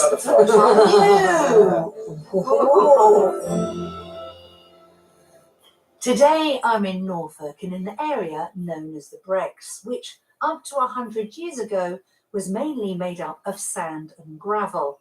Now a breck is a temporary field that's cultivated for a couple of years and then allowed to return to its natural state. And that's exactly what happened here. That is, until the 1920s, when farming methods changed and trees like these in Thetford Forest were planted. It's just one of the many man-made features of the county that look like they've been here forever. Situated in East Anglia, Norfolk is the largest of the region's 3 counties. From the marshy fenlands in the west, through the agricultural interior and along some 19 miles of coast, the landscape may be low-lying, but it isn't short on highs. The striking cliff face at Hunstanton is part of the Norfolk coast area of outstanding natural beauty. Its distinctive brown layer of karstone is a type of sandstone used for construction throughout the region's architecture. Across its 2,000 square miles, rural villages are interspersed with icons of the county's agricultural heritage and ancient landmarks, including the 1,000-year-old remains of St Benet's Abbey. With its big skies and vast vistas, Norfolk is a stunning setting for a peaceful rural life. Back in the 17th century, Norfolk was one of the most densely populated counties in England. However, today, and bearing in mind its size, it's considered to be one of the most sparsely populated, which means, of course, there's plenty of space. And space, as we know, usually commands a premium, especially when it concerns property, but not here. The average price of a detached Norfolk home is £314,000. Now that's £30,000 below the UK figure. So today's buyers are promised good value for money. Administrator Carol and her husband Andy, a director of a pest control company, first laid eyes on each other in 1985. We was introduced on a blind date in the local pub about 33 years ago. Yeah, 33. We then got married in 1988. We have got a big anniversary coming up, our 30th, which I believe is Pearl. So I don't know if you got any ideas. They currently live in the suburban Surrey village of Shepperton, in a 4-bedroom detached property where they raise their twin sons. It's been Andy's home for an incredible 60 years. It started life as a 2-bedroom bungalow on the site of a market garden, where Andy's father and uncle established a business selling roses. They were both rose specialists, and they both used to grow in approximately about 100,000 roses a year. Growing up on a rose nursery when you're a young lad, with the adventures I used to have down the bottom of the nursery, building camps, we used to spend hours down the nursery, just mooching around and exploring. Although the rose nursery was sold in the 70s, Andy continued to live in the bungalow, and when he met Carol, it became the family home for them and their sons. 10 years ago, they undertook major renovations, which expanded the property considerably. But looking ahead to their future, Shepperton no longer offers them the lifestyle they desire. It's got a lot busier. There's been a lot of new development with housing, and it's just going to increase cars and people. We want to get off the merry-go-round and just slow down a little bit. From Carol and Andy's first trip to Norfolk 5 years ago, the county has become their holiday destination of choice, and also the place where they are certain their desires for a much quieter life will be fulfilled. I want time to slow down. Time goes too quickly within my job, and it would be nice to do what you want to do when you want to do it. Instead of rushing around, cramming everything into the weekends.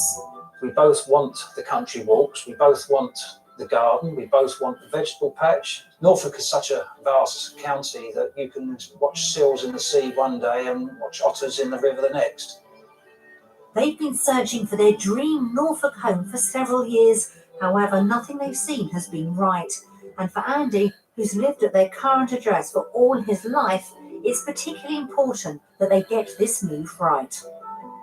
It's going to be a big wrench to leave the family home. As Carol said, that she's been here over 30 years. I've been here just over 60 years. It's where we've seen a lot of good fun, a lot of good times. So I'll be leaving a lot of good memories, but the memories will come with me.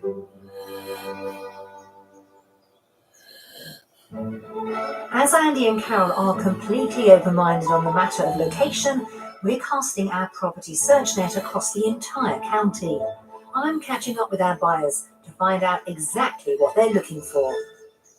Well, Andy and Carol, I have to say a very warm welcome to Norfolk. So you want to move here from Shepperton, but this has been quite a difficult experience, hasn't it? It most certainly has, Nikki. It's been one of those situations where we thought we was going to drive down to Norfolk, knock on an estate agent's door, find the perfect house, and no, it hasn't been that. Well, that is why we're here today. Hopefully, we're going to be able to help you. So I have to bring this up, Andy. How long have you been in your current home? 61 years. 6. So in a way, you are a first-time buyer. I suppose I am, Nikki, yeah. So in a way, you've probably answered my next question, which is why haven't you found the perfect house? And it's because you've been in your current home for so long. I think that's probably right. We've now come to the conclusion that we're not going to get the perfect house. We've got to have some, what's the word I'm looking for?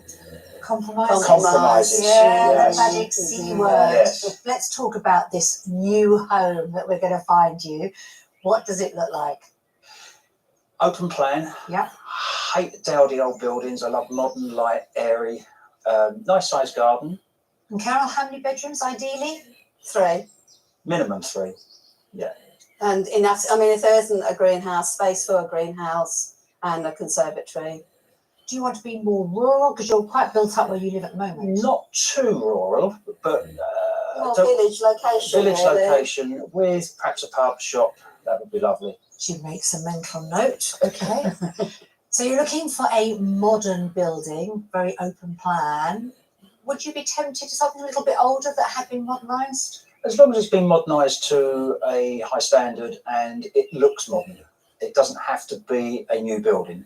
In agreement? Yes, totally. Yeah. It is a very important move for you.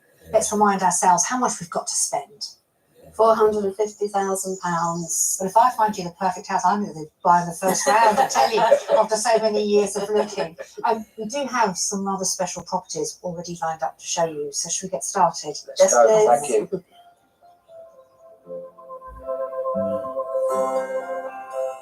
With their budget of £450,000, Andy and Carol are looking for a modern open-plan property with a minimum of 3 bedrooms, a conservatory or space to build one, and a good-sized garden. They want the home to be situated in a village location, ideally with a pub and shop within walking distance. We've lined up 3 rural properties that showcase a range of Norfolk's architectural styles. At the end of every tour, I will ask Andy and Carol to guess the price of each house before I reveal it. We'll end our property search with the mystery house, which will definitely test our buyers' imaginations.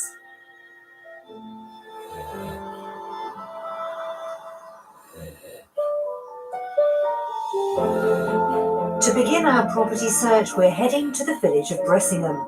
It's a 5-minute drive from the attractive market town of Diss, where we're making a pit stop to check out the local amenities.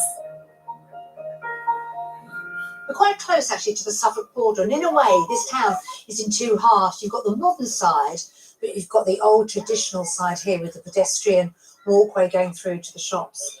How important is it for the 2 of you to have a community like this practically on your doorstep? It's one of the major criteria that we actually ask for. Everything that you want literally is here on a day-to-day basis. It has a market every weekend. It has a farmer's market every other Saturday. Wow. Really well serviced. But the good news is your first property that we're going to show you is literally just a couple of miles up the road down a country lane. Should we go and take a look? That's fantastic.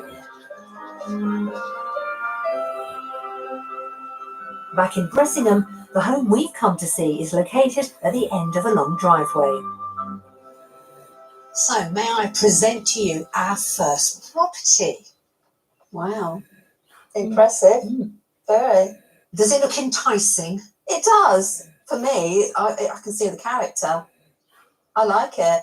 Quite deceiving from this side. Yes. We're not seeing an awful lot of Not- windows, are we? No, there's not a lot of I think windows. That's definitely what's missing. The Yeah. good news is there's plenty of light on the The other side. side. Ah, right. Shall we start our first tour? Yes, please.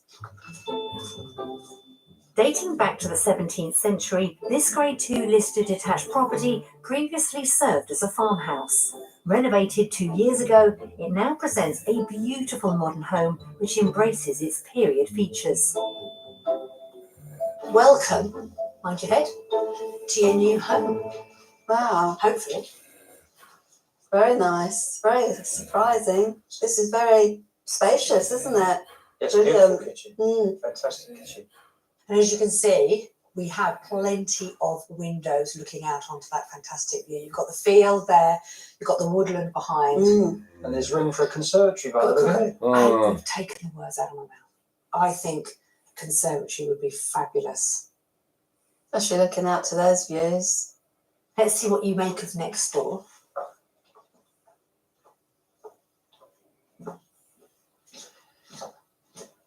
So off the hallway, you have your sitting room, again steeped in history, but it has been modernised.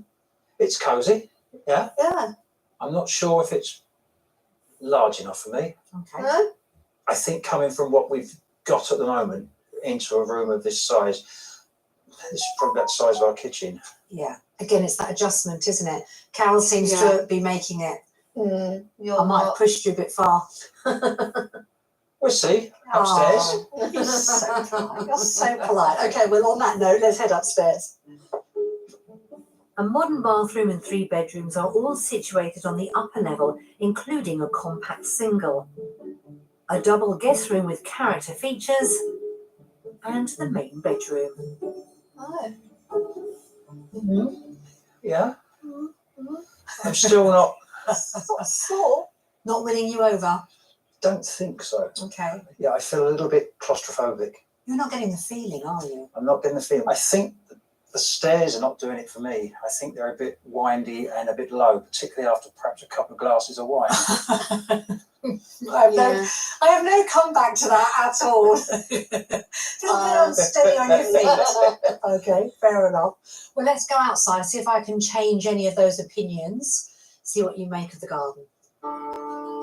Although the cottage dimensions don't quite suit Andy's taste, I'm optimistic that the half acre of garden which comes with this form of farmhouse may just swing the balance back in the property's favour. Now, I defy anyone to say this isn't a beautiful spot. It's lovely. It's fantastic. The quietness and the wildlife, by the look of it. Yeah, you can hear the birds, can't you? You've got woodpeckers, you get deer in the field. The garden is probably perfect. Is it? Yeah. This is what you had in mind. This is what I had in mind, something very similar to this, yeah. I know there's a few reservations. Let's talk money, because sometimes that can change things. You first? I'm going to go for £400,000. Okay. Andy? I'm going to say slightly more. I'm going to say 410. Okay. Well, the owners are looking for offers in excess of £425,000. Mm. How do we feel about that price?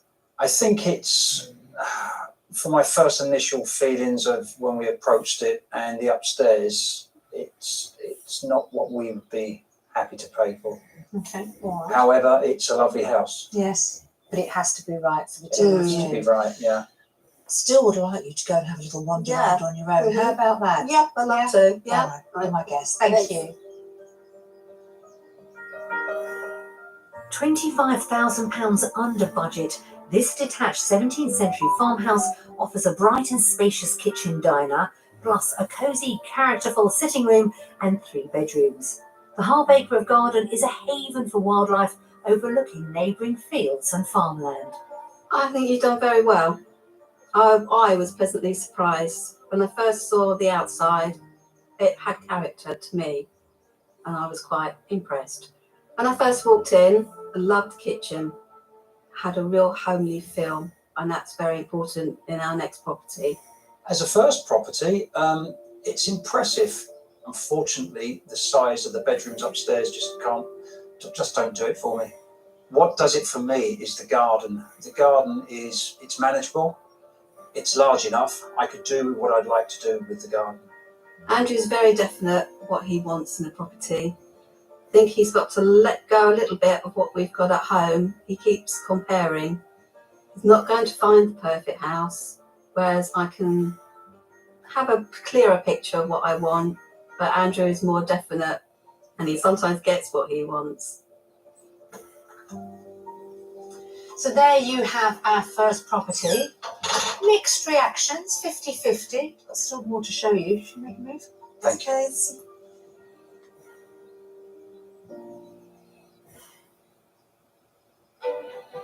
When they make their lifestyle leap to Norfolk, Andy and Carol are looking forward to having more free time for gardening.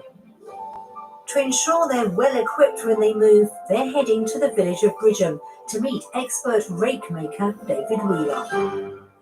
So how long ago did you start making wooden rakes and how did you learn the skill?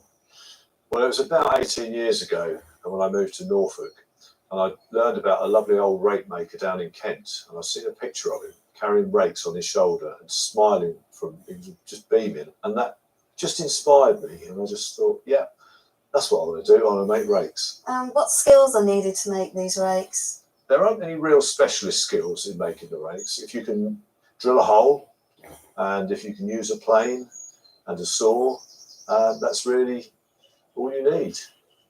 And some patience, of course. I can see all the tools and the mechanics here. Can we have a go? Of course you can. David's rakes are made from locally sourced ash and are comprised of 3 basic components: handle, head and teeth. David is guiding Carol as she uses a draw blade to whittle the part of the handle which will ultimately attach to the rake head. You've done this before, haven't you? Yeah.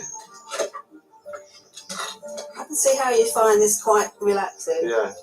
Out in the open as well. Yeah, it's lovely, isn't it? With all the sounds of nature all around you. It's brilliant. As David's rakes come in a range of widths, the number of teeth required will vary per tool. These cylindrical teeth are fashioned by forcing wood through a hollow tine maker with a mallet. And what you've got to do is try and guide it through. It will tend to veer off, so your skill is in keeping that piece of wood upright. That's good. Excellent. First class. Right, so next one. I'm quite enjoying this, David. That's good, yeah. That's pretty good. That's a really good one. And it's very unlikely that peg will ever break. We don't treat this at all, David, just dries out. No, just dry them out. So I've made the teeth, Carol's made the handle. What happens now? Right, we've got to put those teeth into the head. So if you come over here, I'll show you how it's done. Okay. Typically, it takes David around a day to make a single rake, and true to tradition, he doesn't use any adhesive to put the elements of the rake together. We'll put a little bit of water onto each of the pegs, and using this very heavy framing hammer, we knock them through. Would you like to have a go? Yeah, I'd love to. Yeah. Once all the teeth have been driven into the head, the handle is attached and the rake is ready to use. Now have a go and try one out, see what you think. Oh, it is light, isn't it? Yeah, it's very super light. Should the teeth come loose, the head can be immersed in water to swell the wood and tighten the fit of the joins. It looks like I'll be doing all the raking at home now, dear. But David, thank you very much for showing your beautiful art of your traditional wooden rakes. Thank you. Thank you, David.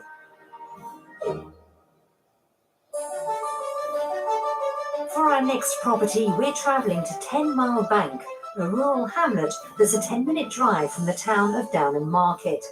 Since medieval times, the town square has been the centre of agricultural trade in the Fens. The fine examples of architecture are evidence of its former prosperity. Today, the buildings house a range of amenities. Back in 10 Mile Bank, we're all set for our second viewing. Right, now for our next proposition. Very, very different from the first property that you saw. Impressive. Yeah, very. I like the style. A big smile on my face. Got loads of windows. Yeah. It has got a lot of windows. Does it look promising? It does look Does very look promising. very promising. Shall we? Yeah, Please. please. Built in 1888, this substantial detached property was once a dairy.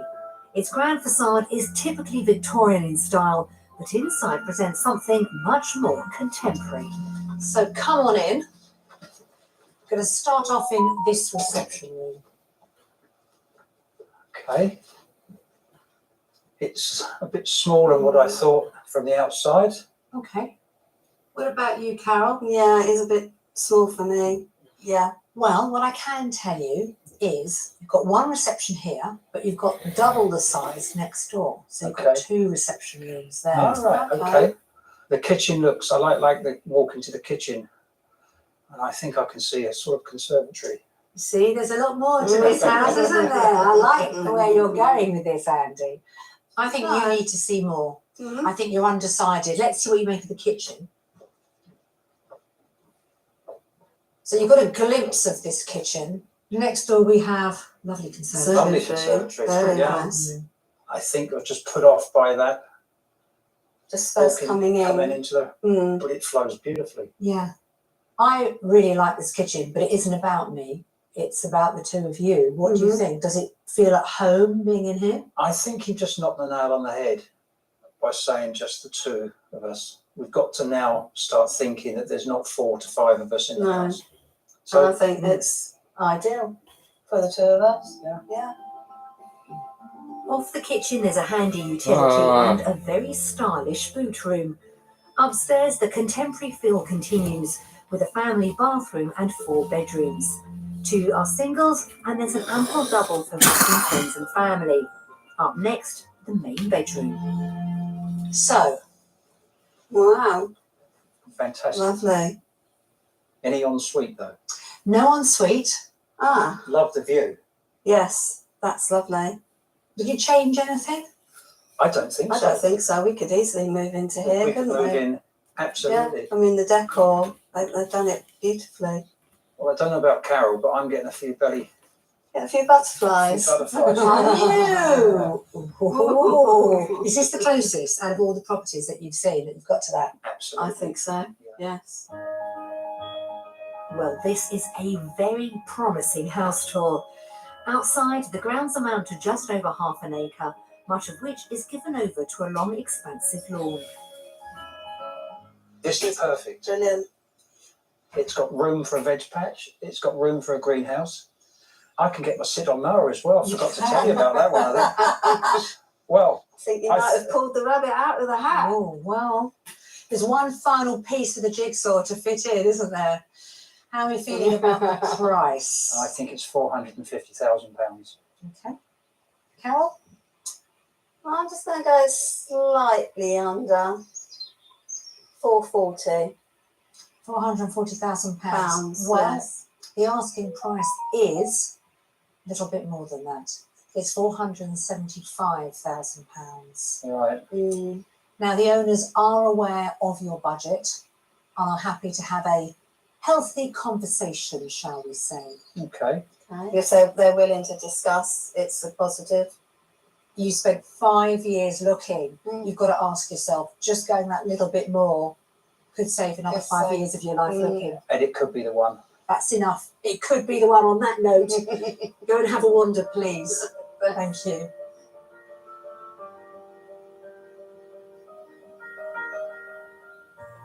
Although it's £25,000 over budget, there is scope to negotiate on this grand old dairy, which goes beyond our buyer's wish list, with its 2 reception rooms and 4 bedrooms. The property also has the requested conservatory, which looks out across the large garden. This house makes me feel like I'm at home. I could move in tomorrow. I can visualise all our furniture at home in this house. It's just brilliant. The kitchen is spacious. All the rooms flow into each other. There's no sort of hard defining walls, and it's just going to make easy living for us. I think this house flows. It has excellent decorative order. The garden is amazing. It's low maintenance and it's exactly what we wanted. It has everything that possibly we wished for. It doesn't have an ensuite, but I think we've overcome that. I can see Carol and myself living here. It feels homely. That's important to us. After living in a house for such a long time, we have to move to a house that we can feel warmth and can create a family home for ourselves. Now, they were the reactions I was hoping for. Look at you two giggling as you come out of the door. That is a very good sign. I'm not sure how it's going to go today, but I think we have finished on a high, haven't we? We definitely have. We love it. We love Do it. you? I'm so pleased. And guess what? I've still got another one to show you tomorrow.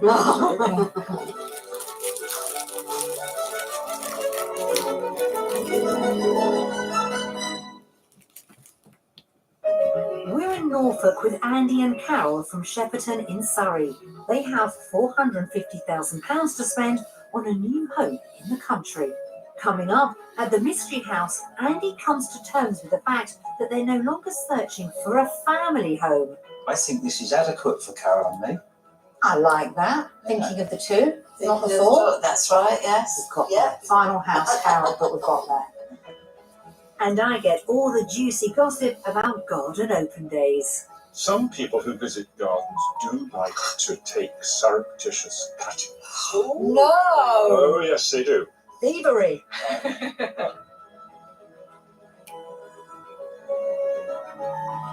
At the start of our house hunt here in Norfolk, Andy and Carol reminded us that they'd spent the past 5 years trying to find their new home. So, imagine our delight when the old dairy became the first property they said they could actually move into. It was perfect.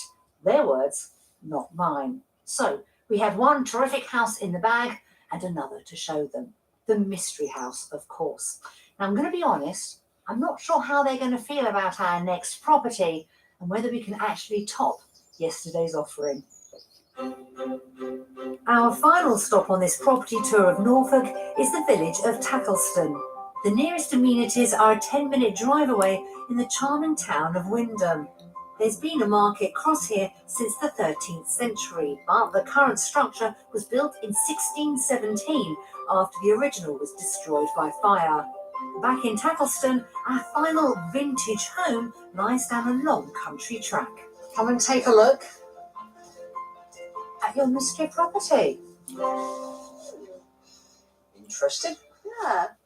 I don't think we've really looked at barn conversions before, have we? Looks handsome, doesn't it? It does, yes. Got a lot of ground round it. Yes. Let's take a look around, shall we? Originally constructed in the early 19th century, this former grain barn was converted 20 years ago without compromising on its character features. We're entering through the front door, which opens into a roomy hallway and leads us into the main reception room. So the one thing that's going to strike you as you walk into this property, it's unfurnished. A blank canvas. Absolutely. But being the Mystery House, you see, we thought we could do that to you. Yeah, no Because it problem. really does make your imagination work a little bit harder. Yeah. Yes. But it's a nice, It's nice room, it isn't is. it? It's plenty Yes. big enough. Yeah, Plenty of space. absolutely. But I think we could also make it very cosy. It feels cosy. It's got that real sort of country cosy feel, although, and with the beams, it does give it a good Bit of warmth. character. Yeah. Only one room down, but some wonderful comments. Shall we continue? Okay.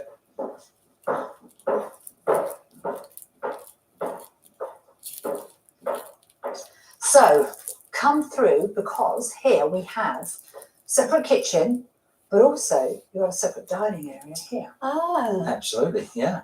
nice kitchen. The open planness of it is nice. It works. It Although works. it's a lot smaller than but with having this space here, it works. I think this is adequate for Carol and me. I really do. I like that. Yeah. Thinking of the two, not the Thinking of four. That's right, yes. We've got Yeah. that. Final house, Carol, but we've got that. So dining table here. Definitely underneath that window. Is it grabbing you, this property It so is. far? It is. Yeah. The Mystery House always makes you work a little bit. And I see why. Yeah. Beyond the kitchen, a second reception room completes the ground floor accommodation. Continuing upstairs, there's a large family bathroom and a total of 4 bedrooms, all of which are bursting with character features. So I brought you into this one because I think this probably would be the master bedroom. All right. Fantastic. Right. Yeah. I'm loving the beams. It's a nice size. It is. It's a lovely size. And it doesn't feel closed in. It feels quite open. Yeah. This is It's workable. got a lot of potential. A lot of potential. Yeah. Yeah. You just have to be a little bit more creative. Yes, don't you, I think around so. mystery Get the houses. old brain cells. You do. Okay. Outside, the garden is the largest of our property lineup, extending to nearly 2/3 of an acre. Now, you probably guessed that I wasn't going to show you a manicured lawn, were you? I think it needs some love. It needs love, Yeah. but with a lawnmower, a sit-on lawnmower, you wouldn't need to do an awful lot. It just needs tidying up And time.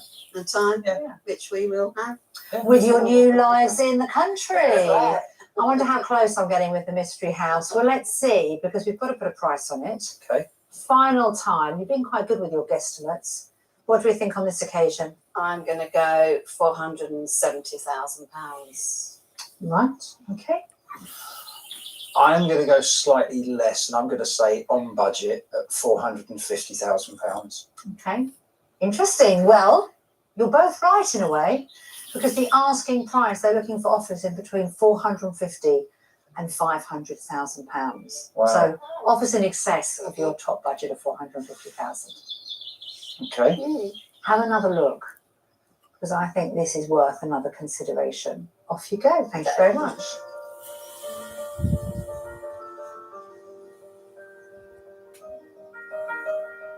Right at the top of Andy and Carol's budget, you'd be hard-pressed to describe this characterful barn conversion as modern, but it does offer everything they're after, including 2 reception rooms, a kitchen diner, 4 bedrooms, and a very large garden.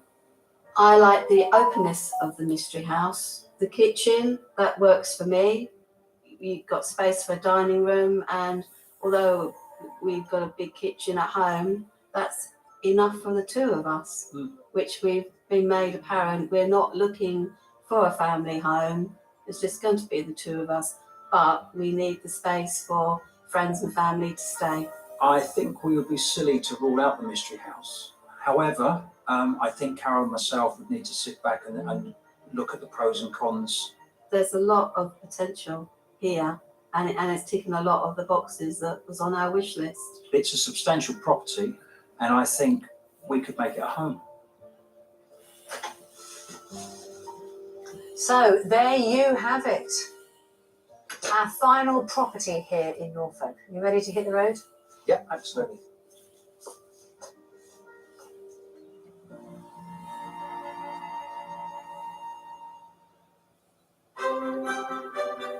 It's a well-known fact that we British are a nation of gardeners, and no matter how big or small our gardens are, many of us, including me, spend as much time as we can tending them. Back in 1927, the National Garden Scheme was founded when 609 private gardens opened their gates to the public. Today, over 3,700 gardens all over the UK take part. I've come to meet Norfolk gardener Julia Stafford Allen just before her upcoming open day. Hi, Julia. Hello. I have to say, you have the most incredible garden. You must be so proud Thank you of it. very much. We love it. Why do you think, as Brits, we're so obsessed with gardens? Because if you travel the world, you very rarely see gardens like this, do you? Well, we have such a good climate for gardening, and as a nation, we are good at it. We're passionate, aren't we? Yeah. We should celebrate our successes. Absolutely. I think we're the envy of the world, really. I think you're right. When Julia moved here 30 years ago, she had very little gardening knowledge, so enlisted herself at Horticultural College. She spent the last 3 decades learning by cultivating her 2-acre plot, a mix of formal and more natural spaces. I'm helping to get the garden ready for the open day by deadheading the roses. Julia, you must just love your garden, but can you ever just sit back and enjoy it, or are you constantly working? I think we are constantly working, but it is a pleasure. And something like deadheading roses is not hard work. So how did you get involved with the National Garden Scheme? Because it's been going on a long time, hasn't it? I've only been involved 5 years myself. It's a brilliant scheme. Garden owners share the pleasure of their garden. Visitors enjoy the garden, and all in aid of charity. It's a brilliant idea. Because we are nosy, aren't we? We are nosy. We love to yes. see about what's behind the garden gate. How many visitors in total? First time we opened, we had 500 visitors, which was amazing. That's quite incredible. So lovely bringing the community together for something so beautiful. I mean, we're seeing it in its prime. Well, I think it's in its prime. And the gardening community is lovely. It is. It's a close-knit community. Yes, yes. Everybody's welcome. But there's one other important aspect that draws in the crowds: cake. Julia and her husband Gus have invited some of their gardening friends to join us for a slice to share their experiences of the Open Garden Scheme. So this, Gus, is all rather delightful. Oh, it's the best part of garden visiting. Is it? Very best part. So if I came to your property, your house, to see the garden, this is what I'd expect, is You'd it? expect some lovely cakes. So do people wander around? Are they quite nosy? Yes, they are. They most certainly are. They love to wander through the little gaps in the hedges to see what's the other side. It's always that curiosity. You get real, very keen gardeners, and obviously you want to take away some inspiration, but I think you get people that want an afternoon out. Which is lovely, isn't it? So it's not just locals, is it, Sue, that come to see these gardens? No. I mean, people come from miles around, all over Norfolk. Yeah, a few from London last year. Yes, indeed. Smallest garden, how small do we think it would be that's been shown in the Norwich scheme? one that's very small. Yes, isn't there? we have a tiny one. Really small but perfectly formed? Oh, charming. Yeah. charming. And with this garden, when I came through the gate, I mean, the first thing that hit me was the scent. And I don't think you have to be a gardener to enjoy a garden. You don't have to be an artist to enjoy an art gallery. You don't have to be a gardener to enjoy a garden. Just a lovely day out, isn't it? Some people who visit gardens do like to take surreptitious cuttings. No! Oh, yes, they do. Thievery! Well, on one occasion when our garden was open, I was just wandering around and this lady had her secateurs out and she was just snipping cuttings into a bag and she looked at me conspiratorially and said, "Isn't it fun taking cuttings when the owners aren't looking?" I said, "Madam, you're talking to the wrong person." I said, "Do help yourself." Oh, isn't that lovely? And how much has been raised? Oh, many millions over the years, and every year. I think last year that raised in the UK just over 3 million. I have to say, this is truly delightful. Cake, tea, sunshine, sitting in the most beautiful garden. Thank you all so very much. Thank you.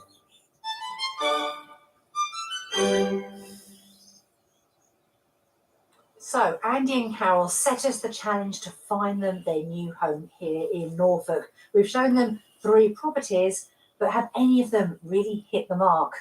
Should we go and find out?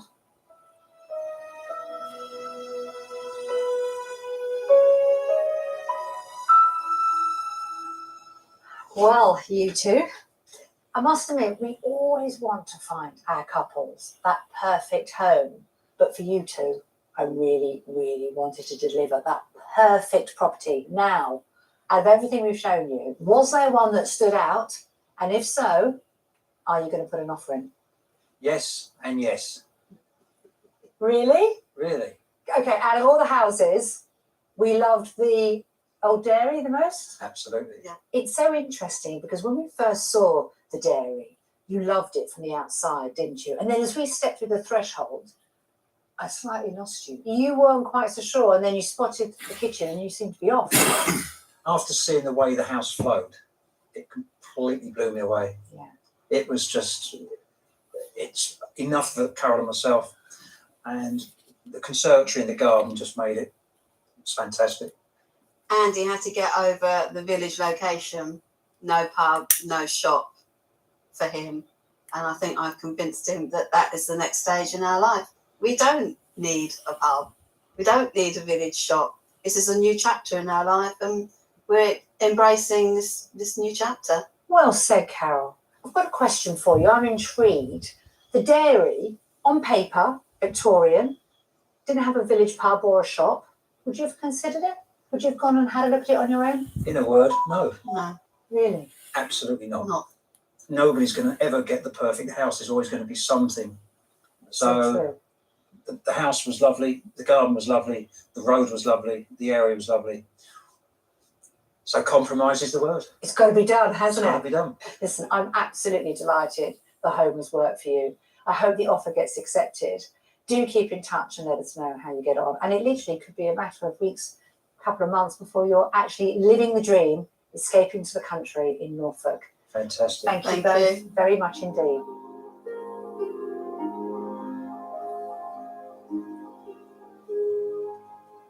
Well, how about that? What a fantastic result. Because I did have my doubts whether Andy or Carol were ever going to commit to a move, which, well, let's be honest, has been 5 years and 2 days in the making. If ever you wanted proof that this whole escape process works, they are it. With a couple of sensible compromises, I know they're going to be so happy in their new Norfolk home. And at the end of the day, that's all that matters. That's it from me. See you again soon. I'm delighted to report that Carol and Andrew's offer on our second property was accepted. We wish them all the best with their new life in Norfolk. If you would like to escape to the country in England, Scotland, Wales, or Northern Ireland and need our help, why not apply online at bbc.co.uk/take part. The clues are there. Can Richard Madeley, Scarlett Moffat and Co find the real Stephen? New This Is My House tonight at 8:30. Craft beer pioneers mired in controversy. A new podcast, The Good Ship Brewdog. Listen on BBC Sounds.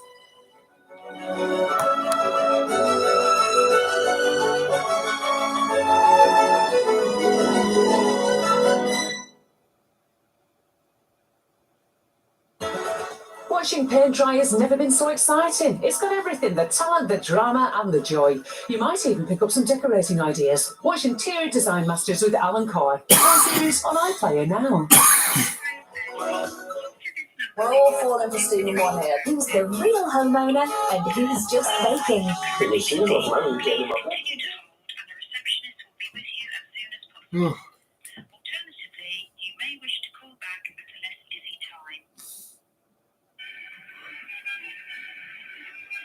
Oh.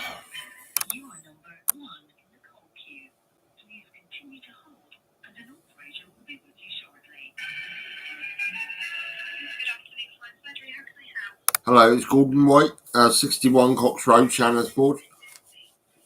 Yeah, Gordon White, yeah. The problem I've got is I've just had a man turn up at my door. He's not a man, he's a teenager, with a letter to go back into Mowbray Lodge to have the depot injection. So I phoned up a three-way conversation with my friend in Halifax and myself to Mowbray Lodge, and we explained that I don't like depots or injections or anything like that. So my friend said, "Look, Gordon," he says, "tell him to take tablets. Not force an injection on me when I can have tablets." So all you got to do now is contact Mowbray Lodge, Dr. Courtney, and ask him for the tablets and send them to me.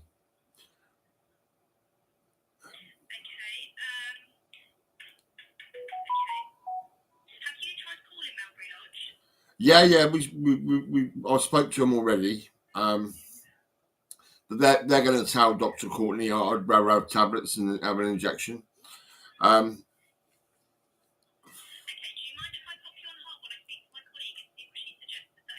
Yeah, okay.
Hello.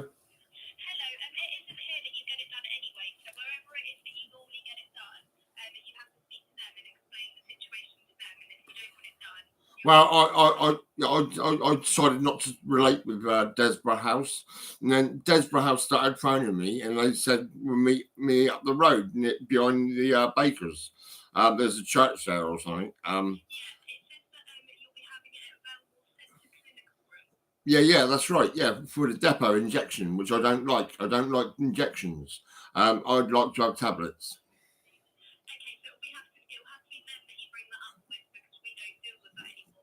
Well, you don't do much for me, do you? Really, nothing at all, really. You know, I mean, what can I say? I've got an operation soon to get rid of a hernia. Are you going to sort out the transport?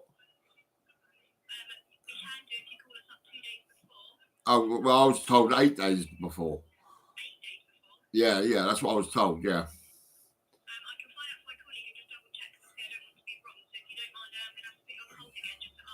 Yeah. Okay.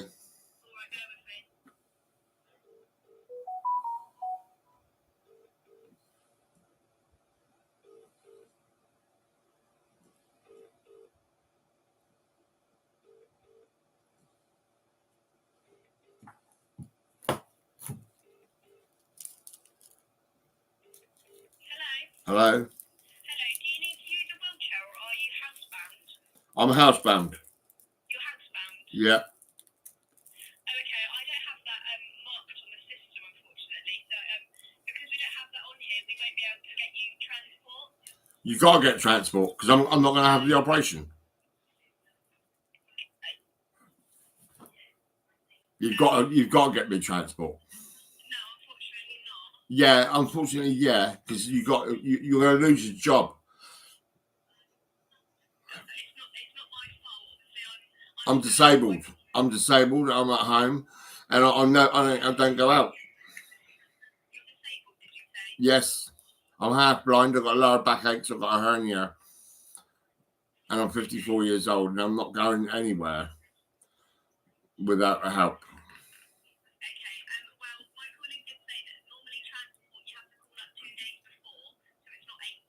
Well, I was told 8 days by someone else from the doctors. Oh, I've noticed in the doctors, you're all about 20 years old, aren't you? I'm not, no. Well, you're not that old.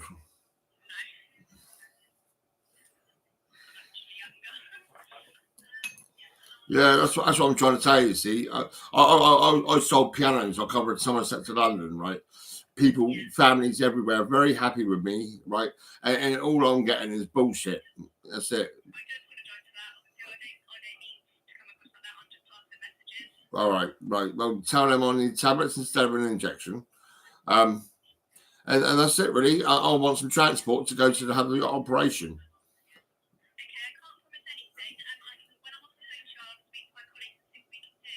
Okay. I'm actually live on YouTube. I've been live since I got the letter off of the guy on my doorstep. 2 hours and 53 minutes, and we're still live. But that's all right. That's fine. I'm not going to be horrible to you. I've told you what I want. I want transport to have the operation. I want to get transport home. The last time I went to Winchester Hospital to get my stomach looked at, I'll come back in a police car. Yeah, because I had a bit of weed on me. You know. Right. Yeah, I don't drink any alcohol. I don't go out going crazy in the community. I'm a nice man. It's just that what I'm trying to tell you is I'm getting some harassment from Melbury Lodge over an injection I don't want. But I will take tablets. Yeah.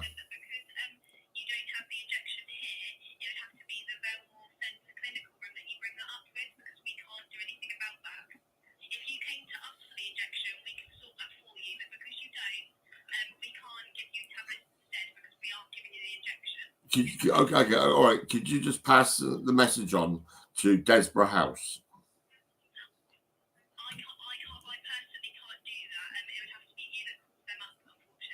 I haven't got a number.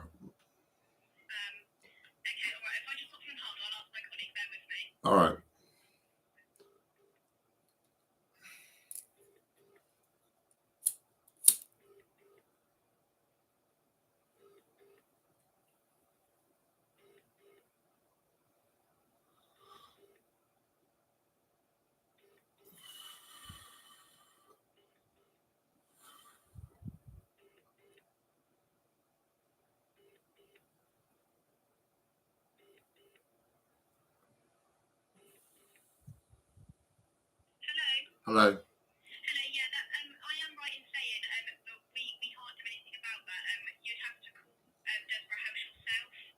Well, I don't know the number, you know. Okay, all right. That's fine. That's all right. Have a good day. Bye-bye. She's quite nice, but she's not even 20. She's like under 20, you know what I mean? This is it. And the nipper who come to my door, he was about, well, I don't know, 20, you know, probably 18, 20.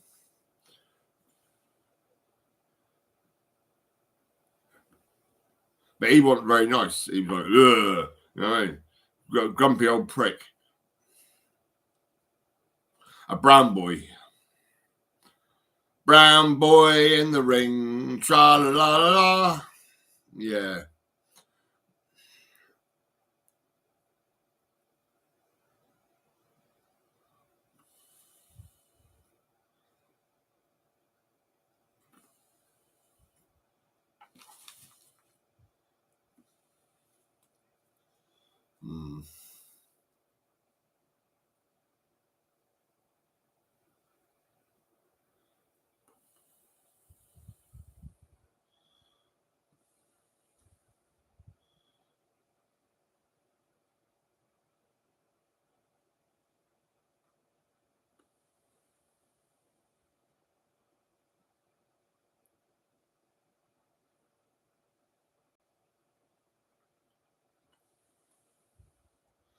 I hope that faggot fucking watches my videos, right?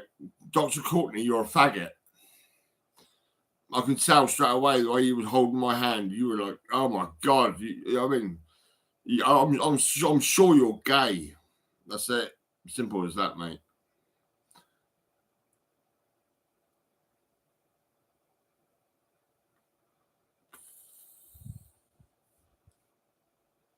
You're a faggot. You're a faggot. I don't want to go in that section unit because they want to hold my hand. The prick. I can't stand him.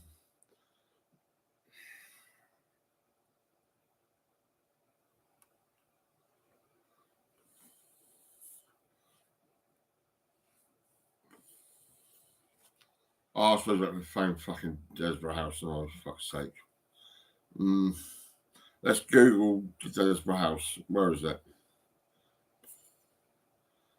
See, Desborough House.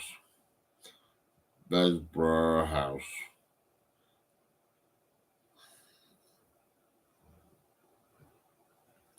Desborough House. 1 Desborough Road. 1 star. That's because they're fucking little bastards, I tell you.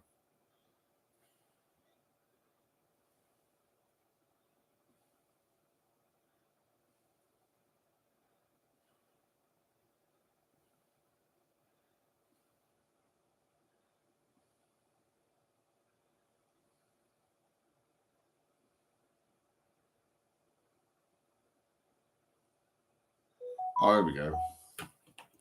Let's phone up fucking Desborough House.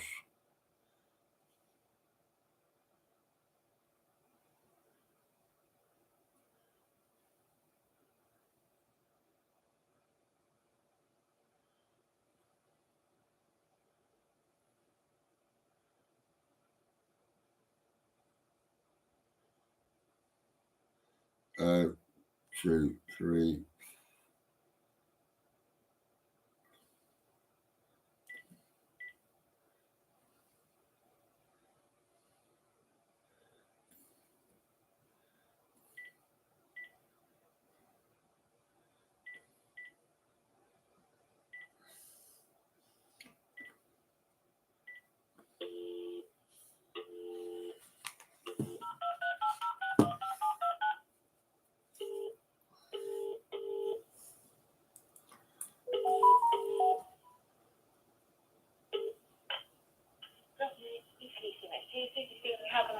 Hello, my name's Gordon White, 61 Cox Row. I had a brown boy on my doorstep, and he gave me a letter, and he says it's recall for Melbury Lodge because I declined to have the depot injection. I don't like injections, you know, so I'd like to have tablets instead.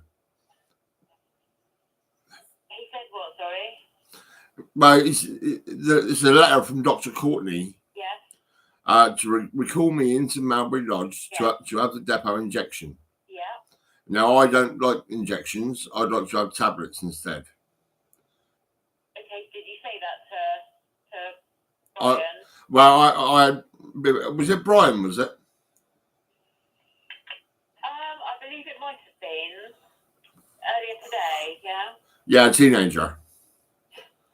Yeah. So you didn't speak to him? Well, yeah, I did actually. He not very nice. He didn't speak very nice. He was horrible, really. But that's all right. I got in touch with my friend in Halifax. The three of us were talking to Mowbray Lodge, and I told him it's better if I have tablets than not injections. Okay, all I can do, Gordon, is pass that on to Brian. All right. Well, it's not Brian. It's Dr. Courtney you've got to talk to. And obviously he talks to Dr. Courtney. Well, this is what I mean. We've got a problem in this country. All right, Gordon. You got 1 star. Oh, yeah. When you Google your address, 1 star because you're no good. All right. Thank you, Gordon. Thanks.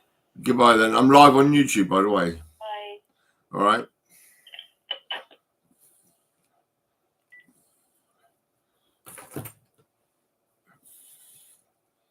I said Brian, the fucking teenager, the fucking brown boy in the ring, tra la la la la. Now he's on my fucking doorstep, tra la la la la la la la. Brown boy, get on your boat and fuck off home. We're get out of this country.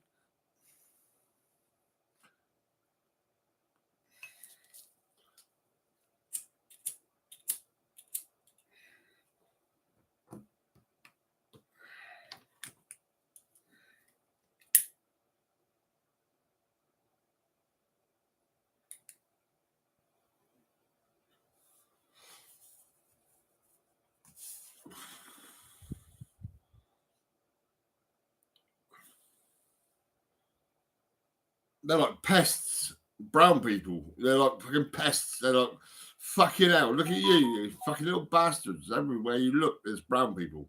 You go to section units, there's brown people, loads of them. I was never racist, but I can't stand the cunts no more. I'm fucking fed up with the bastards, I'll tell you.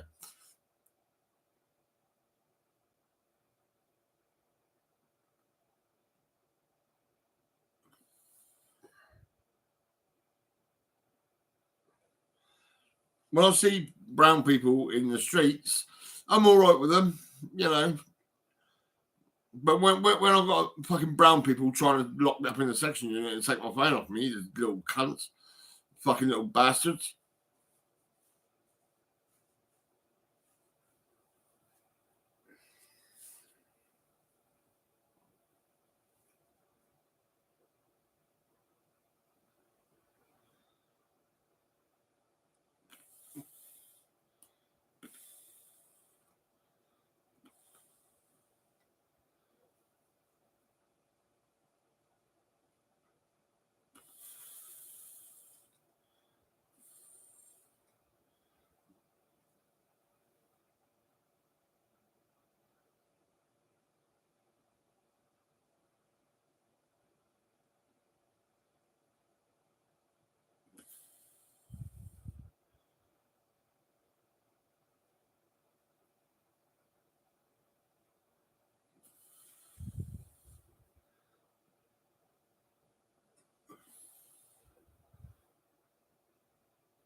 This country's fucked up.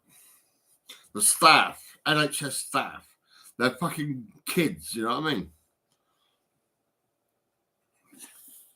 Look, the real Stone Rover, that's me.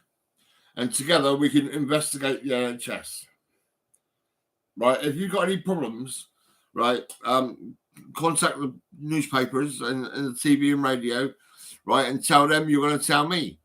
That's what you're going to do, and together we'll work on making the NHS look shitter than they've ever been in their life.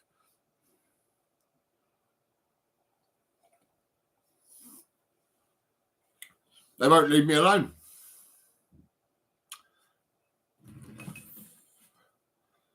Fucking nignog. He come round my house and said, "There's a letter. You gotta go, fucking moany little prick. Fucking little wog." I got shut up.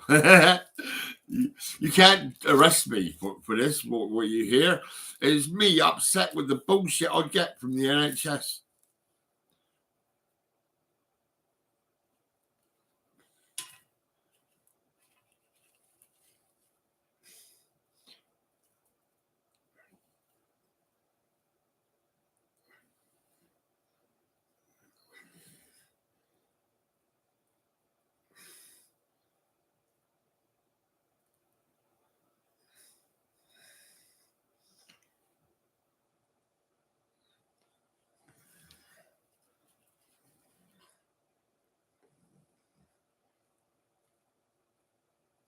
Did you hear that woman? I've got to tell Brian. Yeah, I've got to tell Brian. A little fucking kid. You've got to tell him.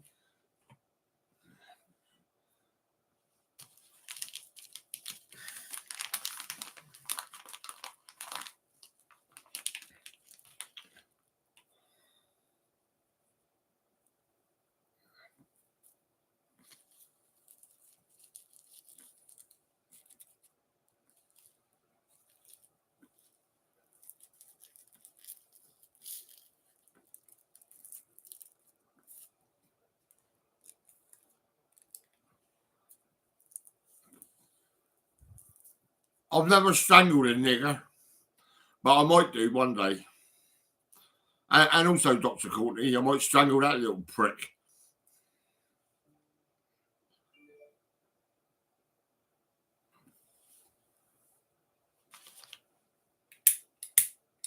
He's a scruffy little tramp. If you look at him on the wall in Mabry Lodge, you'll think he's a little tramp. You can't, you wouldn't believe it, I'll say it. He looks a mess.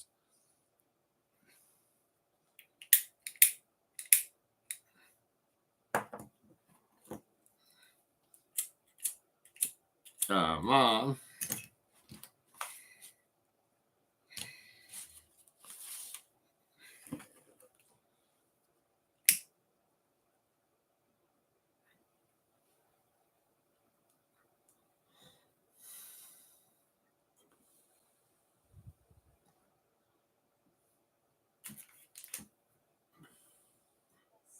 And there's hazelnuts and all great for wildlife.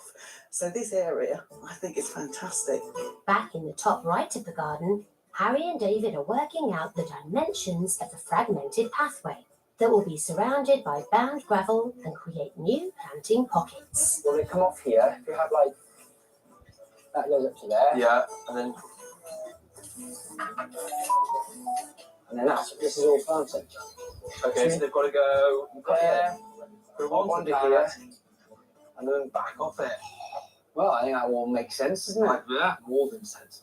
Nice. Well, really, what's happened here is we've got a central bed of planting, and that almost separates two pathways. Now, this pathway on the right is open. It's a lot easier to travel, and it makes it really accessible for Catherine and Christian and little Olive to get down to the bottom of the garden.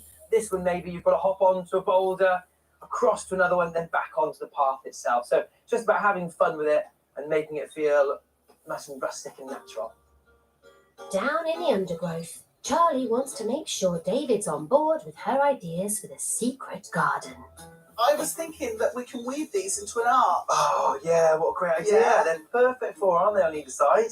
This could be another, like, dens area. Yeah, almost an open area. Yeah. Feeds there, and then we clear a little bit there. Yeah, it'd be really nice to see this wall, wouldn't it? Oh, definitely. And there's that lovely rose. Oh, yeah. And I'm thinking it's not neatly put on the wall, but it's like sprawling. Yeah. Well, I think that's so in fitting with that kind of folly wall, isn't it? The idea of the romance and the rose, perfect.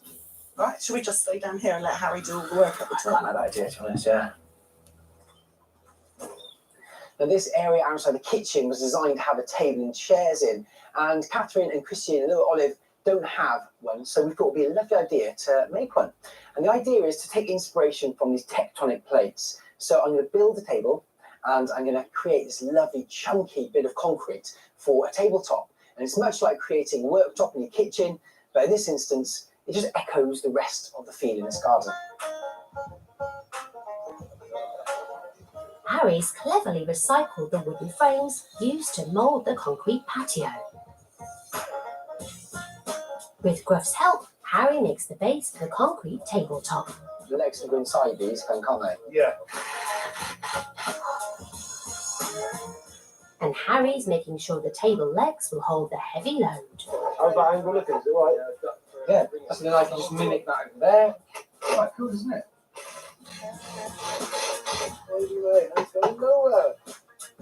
Meanwhile, on the right-hand side of the garden, David's neatening up the plants. Now, in this planting bed here, just going to do a bit of editing. We've got some lovely lilac, which spreads onto the boundary. We've got some ivy at the back here. They're all going to stay.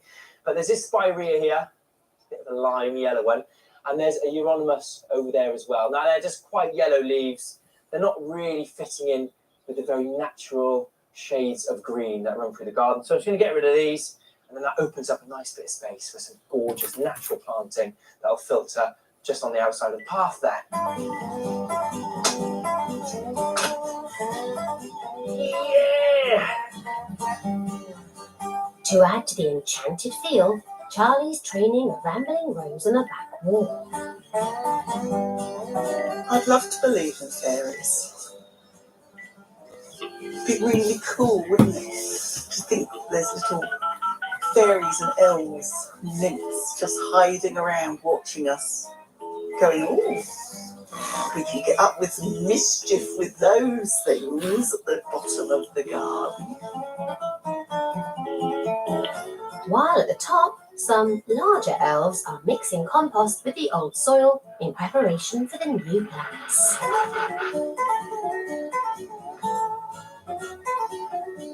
The brothers start with 3 silver birch trees, priced at £180 in the new central planting pocket.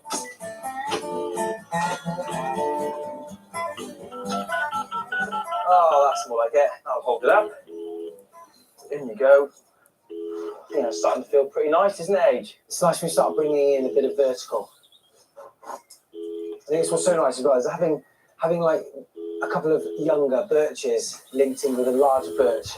Right here, it suddenly gives that sense of kind of age, doesn't it? They're not all identical, rather a little bit more natural. And I think what's nice is just shows you don't have to get massive trees in the garden to really fill a space, do you? You actually have a nice variety. Slightly bushy ones that are slightly more elegant and long. Yeah. Actually, this fills the space perfectly. Now, we don't just have birch, we've got some lovely native shrubs in the garden also.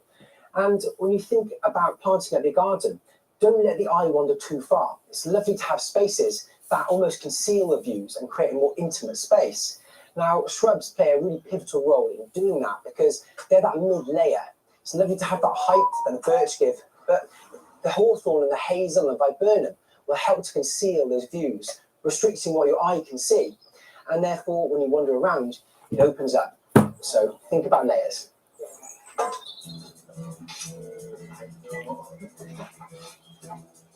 It's important this is a garden where Olive can run around, so the central area will be lawn.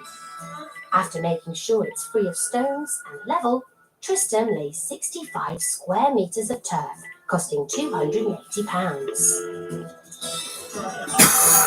To decorate the secret garden, Charlie is making some fairy tale masks to entertain Olive. Oh, it's going to be so nice. I'll screw you all together. Watch those leaves there. Watch those leaves there. What What could go wrong? Right, watch that hole there. Take the other end. Take the other end for lady. Lady? Question. There we are, that's enough. Success. And she's not the only one getting creative.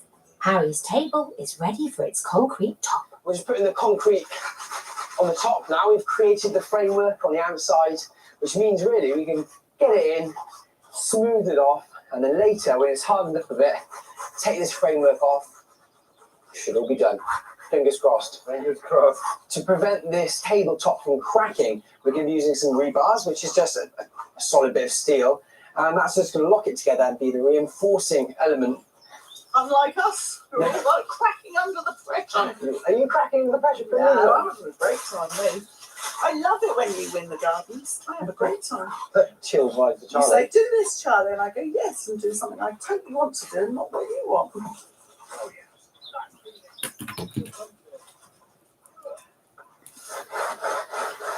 Loving it. That's rustic. I think it looks quite cool with it, if it has it. The fragmented concrete paving is central to the design, with materials coming in at £750. To soften the hard edges, it sits in a meandering 30 metres of bound gravel pathway costing £800. Yeah, keep it going on that too much. This garden was designed so that Olive can explore freely, and David's come up with a feature to spark her imagination. Now, this area of the garden is all about Olive. It's going to be a fantastic place for her to wander down and spend some time outdoors. But we did promise to have a living willow den.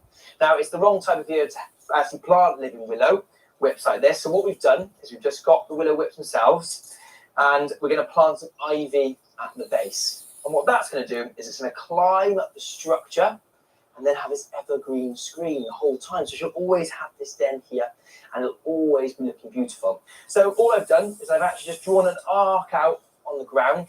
I'm going to make some holes in the ground and then start to stick these in.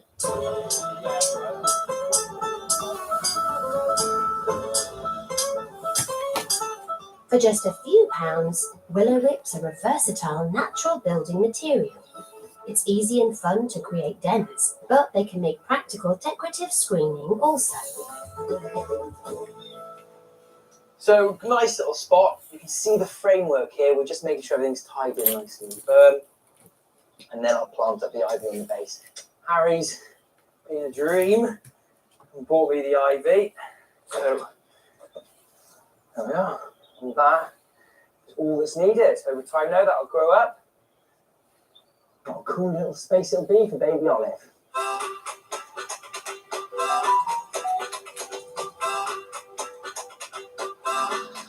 The brothers have chosen £500 worth of plants to go in the new planting pockets.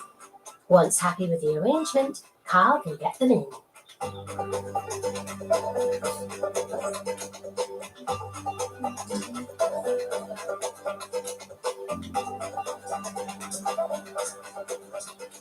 So the boys are keeping the garden planting quite simple, using lots of natives like the birch and the hawthorn. But then they've got one or two ornamentals that are very closely related to natives. So this one's Sambucus nigra black lace, and look at that gorgeous foliage. And against the green, it really stands out. So it's basically elderflower. It's related to the elderflower you see in the hedgerows. You will get some fruit and berries on it, but not loads and loads. It's really for the foliage. And of course, the great thing about using the ornamental version of something native is that it's really robust and will put up with an awful lot, because it's quite dry here because of the hedge of ivy, but it will definitely establish and do okay.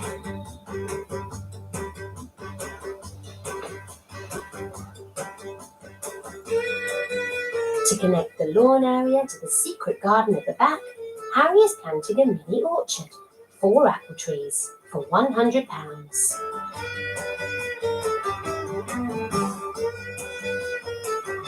I think it's nice because you've got that open bit of lawn there. Yeah. And then this becomes that wild orchard area, and then you've got that little wildlife space in there.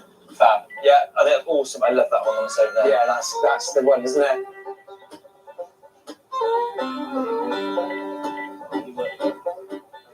So, what I did think to do was Whereas because it's the wrong time of the year for the willow structures, we've got these widths here. So I've got to make a living arch. And it's ever so straightforward. It's literally a case of, it's probably a bit low, that one. Wind round, like that. And maybe that one. And then get this bit and weave it in. And that'd be a nice little arch that no adults can go past, only children and nice people like me. How quick was that? Zoom, zoom, zoom!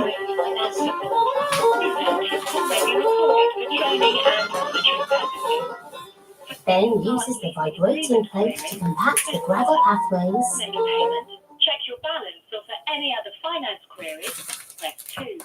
If you're calling about a current product you bought with a finance agreement, press 3. For delivery, press 4. Or for technical help, please press 5. If you have concerns about products purchased on a finance agreement, press 1. If you have concerns about the details of your finance agreement, press 2.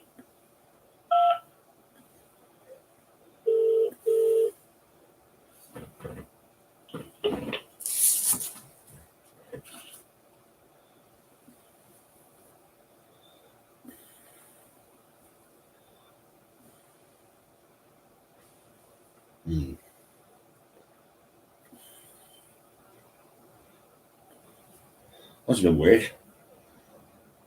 Ah, fuck it. Fuck it.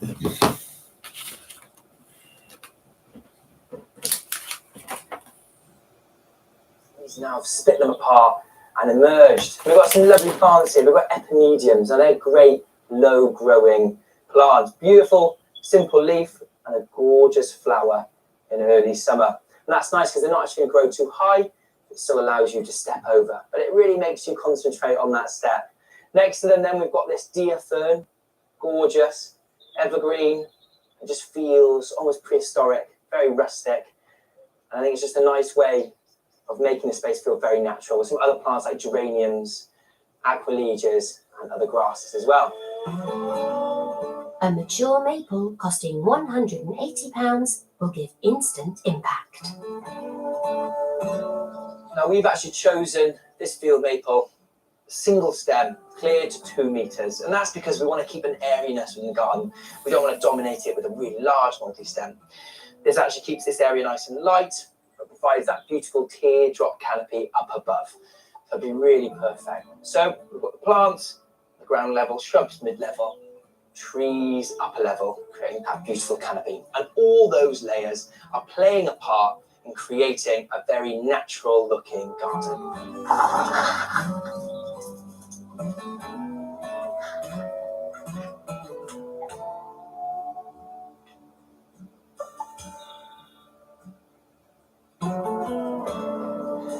There's 2 grasses within this planting scheme that hold these beds together. We've got Distancia cespitosa, and we've got Luzula nivea. Both quite different grasses. They're both evergreen, so it gives a lovely bit of form to these beds. The Luzula nivea has this lovely white flower on the top, which in darker spaces can really illuminate the space. And then Distancia has a gorgeous fluffiness to it. So both work really beautifully together. They create a really natural character, and linked with the ferns and all the rest of the plants in this garden, it just has a lovely soft character.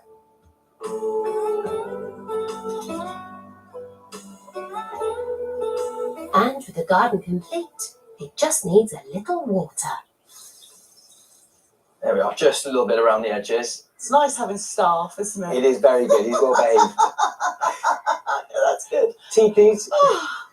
Well, this is a nice little spot, this, isn't it? It feels really cozy. Having this open space and then all that kind of greenery around you, it feels really natural, even though there's lots of man-made materials in here.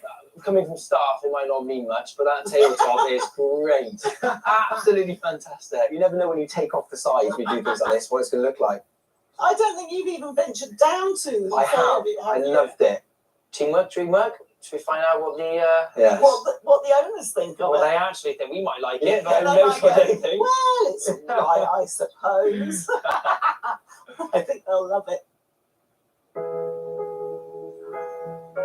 Christian and Catherine's plot was wild, overwhelmed with weeds and plants and an ugly, uneven patio. It's now had a £5,000 makeover. This enchanted garden has a family table sitting on a contemporary concrete patio. New planting beds are filled with grasses, flowers and trees that bring height, colour and texture to the space.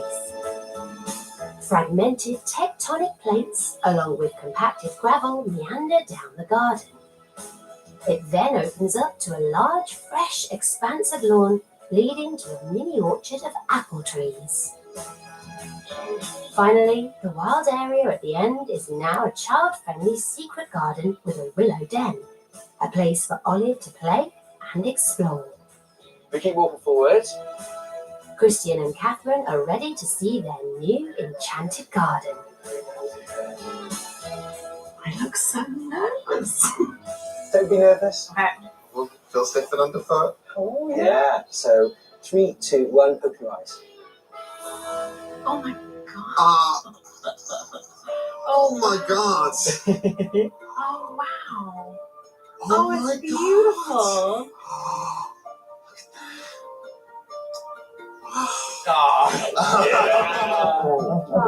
No words needed when you've got a hug. That's all. That's all.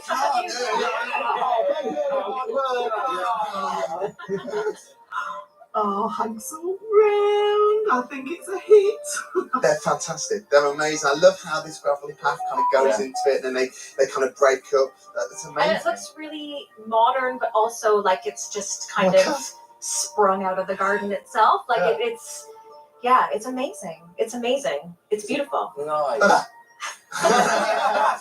So much to look at as well. Oh, it's incredible. Look at that. Yeah. Yeah. Me and Griff are making that today. So that's I didn't expect that's that to bespoke. also be concrete. That's amazing. The concrete looks really cool. I can definitely see like a journey that you want to go down now, whereas before there was no kind of mystery there. Speaking of journeys, take your Let's route. go. Thank you very much. You've got the path less trodden on the left, and you've got the easy Oh, I path love on the it. right. Which way should we go? Which way? We go this way. Oh, I've gone left. Oh. Nice. Nature's really encroaching like through the cracks there. From the planting bed right up by the house. All these plants here are all linked. So although they look like pockets, they're actually continuous, and it has that lovely flow. It's amazing. Yeah, it's nice. really, really cool. It feels like a completely different space, doesn't it? That having Looking this that way, here. Yeah, it's so weird. It's so cool. So it's nice just to have that almost like a river of grass through the middle. No, that's great. I mean, that works really well. It's really cool. The idea with the bottoms is having that kind of forgotten orchard. Yeah. So what we've done, we spotted in some apple trees. So it's the idea that they'll grow up over time. And then after the lawn, then we step down into kind of wild play area. You spotted Yeah, it. I've seen it. Oh my god. Got a nice little natural archway here as well. For little people. Yeah, are you gonna try to fit your way through? Little T-Rex. And And like then going through to another world. yeah, exactly. We pass on through, and then there's another den here. Can you see Olive using this area? Or you Oh guys god, yeah, kind of- Yeah, absolutely. Sat there chatting to the fairies all day. I'll never see her again. And I think it will like grow with her as well, because I think she'll probably like to use this for a little sort of performance space Yeah. and It does. you know, place where she can bring her little friends, a little clubhouse back here. Yeah, it's great. Yeah, lots of little secret places for her. Yeah. And then really this then leads to the end of the garden, and it's all about that folly. You want to have that as a focus point, really. So try to train the rose up on the wall, and then you've got a little picnic area. That's such a lovely idea. That's lovely. Oh, thank you so much. It's amazing. It's amazing. It looks as if it's kind of grown around something that has already existed in the space, and I think that's kind of really what we kind of wanted without even realizing that's what we wanted. I can safely say I think the boys pulled this one off really well. They're delighted. Time to show baby Olive. Big step. Whoa. Can you see? Can you see there? The garden has totally fulfilled the brief. We wanted a garden that really gave us like a sense of magic, kind of a little bit fairy tale-y and just like magical. And it absolutely is that. I mean, this area down here is just going to give little Olive here. There's like, you know, hours and hours of wonder, and it's beautiful.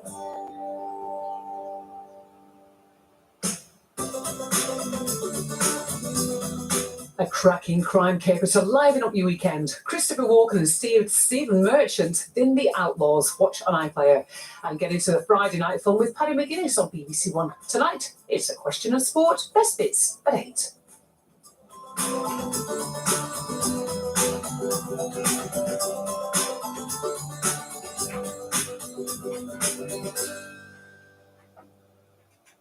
I want to give kids a chance of playing cricket who've never had a chance before. Why would you come round here and think that anyone would play cricket?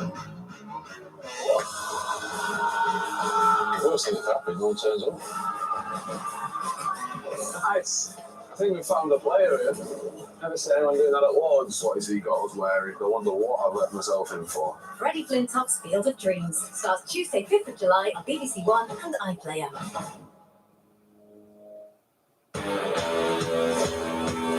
Players ready, thank you. Champion for the 9th time, one of the all-time greats. I feel I belong to tennis, not just women's tennis. Destiny fulfilled. Williams reigns supreme at Wimbledon. I've worked as hard as anyone else for all my life. It's like I wouldn't deserve less. Wimbledon starts Monday on BBC Two and iPlayer.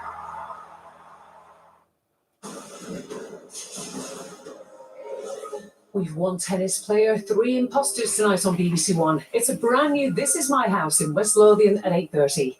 Now, after a week on the road, it's the Friday showdown for James and Rita.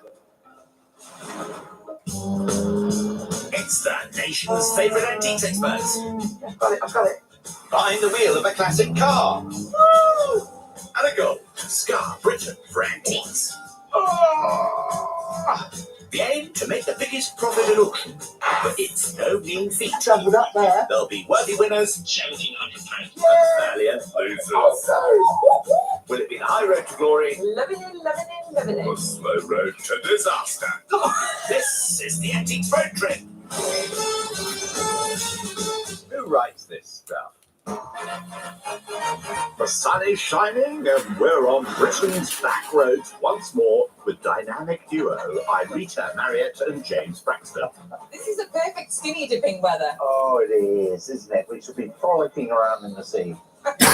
Is that our plan for tonight then? I don't know if my hairy legs are really should be shown in public. Don't you worry, James. You can leave your hat on. It's the 5th leg of their trip and they're dashing through Devonshire. Woo! That is fruity, isn't it? Oh, look, there's a chicken farm there. The chicken can make a fruity smell. Oh, that is right. Last time, it was a battle of the elements. James' favourite metal. So copper and brass. While Rita backed porcelain. So excited. And it was the sweet smell of success for her at the auction. At £320. Sizzling. So it's anyone's game now as the 1968 Volvo carries them towards their last outing. This trip, for me, hasn't really been about the money. I have very much enjoyed the company. The money has just come along for the ride. Yeah, just sticks, doesn't it? Yeah, it's quite nice when it sticks. They both started out with a £200 stake, and after 4 trips to the sale room, James has swelled his to a respectable £524, 10 pence. But after that last auction, Irita has taken the lead and now has £667 in her piggy. It's not over yet. But sometimes it's time for old dinosaurs to lop off, find a cave, and go to sleep, isn't it? Hey, you're going nowhere, Mr. Braxton. Yeah, he's not extinct yet. On this trip, the dinosaur and the damsel started out in Kent before hugging the coast all the way through East Sussex, Hampshire and down to Devon, en route to a final showdown. But before that, there's still some shopping to do, and our first stop of the day is Heal and the Antiques Village. Look at this. This looks amazing. Really good, isn't it? Located on a 4-acre former cider factory 8 miles east of Exeter, it's a vintage, retro and salvage destination. There's so much to choose from, it's enough to put you in a spin. Watch out. I like shiny things. I'm a real romantic at heart, and seeing something like this makes me simply smile. It is technically a postcard from Silver that says, "Will you marry me?" What a way to propose! And look on the other side. It says, "My heart is yours," and it even has a ruby in the heart. That is the cutest thing I have ever seen. It is hallmarked. It looks divine. It feels divine. But at £600, it's a bit too pricey. If I was not already married, I would love to have received one of these as a proposal. And again, what about a 10-year anniversary? Would I get away with that? That would actually be tin, Irita. What's James up to? I love elephants. They're just lovely, aren't they? They're so gentle, so huge, but so gentle. And we've got a pair of pottery ones here. Very well worn, these. They're probably oriental. I think they're probably Chinese in manufacture. They could have either been seats, although my bottom wouldn't fit on that, or maybe stands. You could have had pot plants on that, couldn't you? Price tag, what have they got on it? 1,795. Now that's slightly above my budget, so as much as I love them, I'll have to leave them. The elephant's in the room, eh? Now, where's Irita? That has a lot of style to it. It's an oak cabinet that could be either a tabletop, or it could be hanging on a wall as a medicine cabinet or a spice cabinet. But the bit that I love about it is the art and crafts, a little bit of Art Nouveau influence, detailing. It is just to die for. I mean, look at these hinges. They are just beautiful. Now, if you open it up and see the glass towards the light, you can actually see that it is emerald green. It is so pretty, and it has that wobbly, bubbly kind of effect because it's been handmade. It's not mass produced, and that is what art and crafts was all about. It's having the individuality to pieces. I would have that in my house, wouldn't you? Now, is this going to be the problem? Because usually these things don't come cheap. £125. Well, if you're a lover of arts and crafts, it's not a lot of money. One to put aside for later, then. It's a great rocking horse, isn't it? And then this, we've got a circular table, the late 19th century. It's got lots of work. We've got bunny twist legs here, then we've got sort of bobbin, cotton reel, turn legs, uniting with a platform there. We've got a lovely circular top here with a moulded edge to it. And then this is sort of shallow carved. And then we've got this rather nice border of stylized flowers around here. I wonder what price they put on it. £295. Now, if I could buy that between 100 and 150, I might have a chance. You'll be lucky. Best call over dealer Jason. Jason? Hello? Now, I found a classic bit of oak here. Would £100 buy it? 150 would be the limit. I'll give you 150. No, I'll give you 150. Brilliant. Jason. Thank you. I'll leave it here. A generous discount, I'd say. Thank you. That's lovely. Jason. That's No really worries. kind of you. I'm sure you do well with it. Drive it through. Raffle. That leaves James £374, 10 pence. Meanwhile, Irita's still shopping. I can spot something gold a mile away, tell you that. And I spotted that from Hello. across the room. And I am so glad I did. The quality of this. Andrew, let me see now. Oh, yeah, registration. That's right. Yep.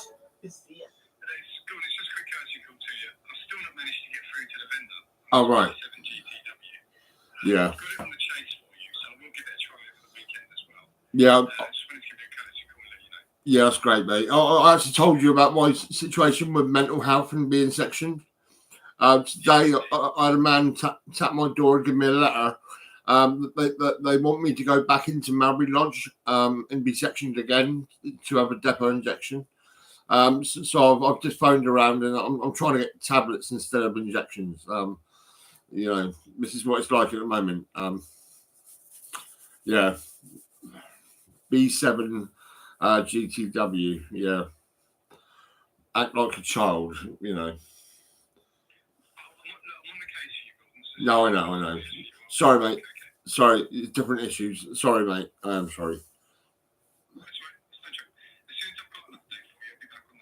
Yeah, okay, mate. I've got the 200 quid if you want to, if he agrees to, whatever. I'll let you go, mate, anyway. Okay, cheers, then. Yeah,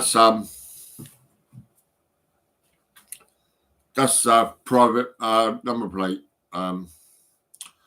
Yeah.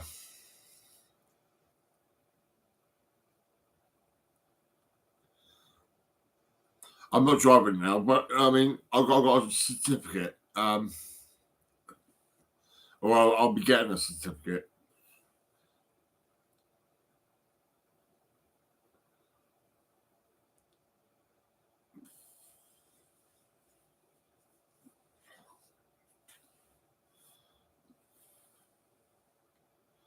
Oh, I'm so pissed off. I can't believe it. You know what I mean? Fucking NHS, they're so shit. I can't stand the NHS. They're fucking rubbish.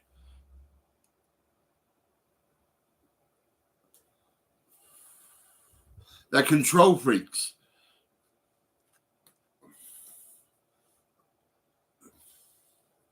If I don't want a depot, I don't want a depot. Simple, isn't it? Can't keep locking me up all the fucking time. Shitty fucking country. NHS, you're sick as fuck.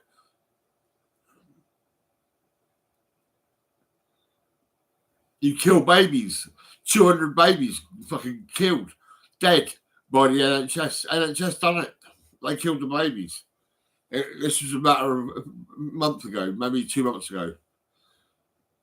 Babies dead because of the NHS.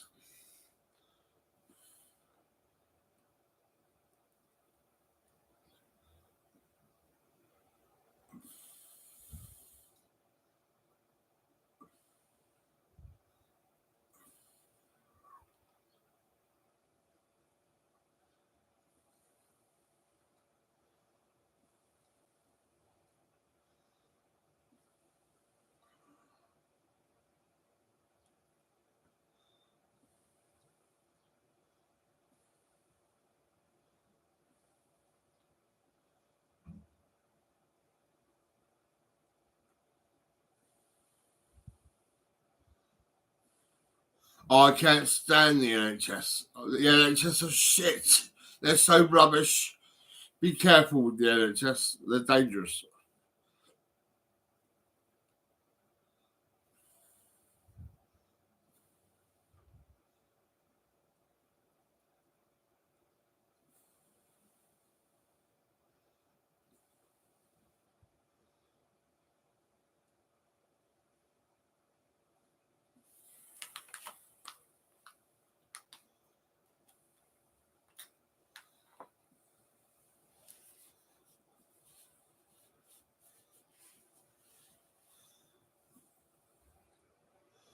Oh.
Currys.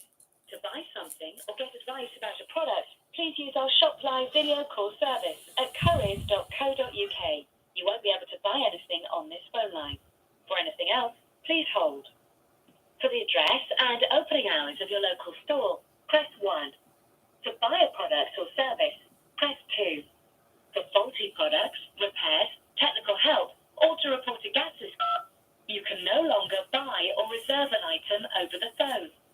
Instead, our online Shop Live service lets you speak to one of our in-store experts who can offer advice and help you place an order online. We've noticed you're calling from a landline. Press 1 to give us your mobile number and we'll send a link now to get you connected.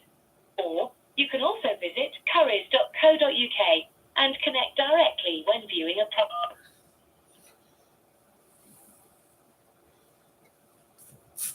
Please key in the mobile number you'd like us to text.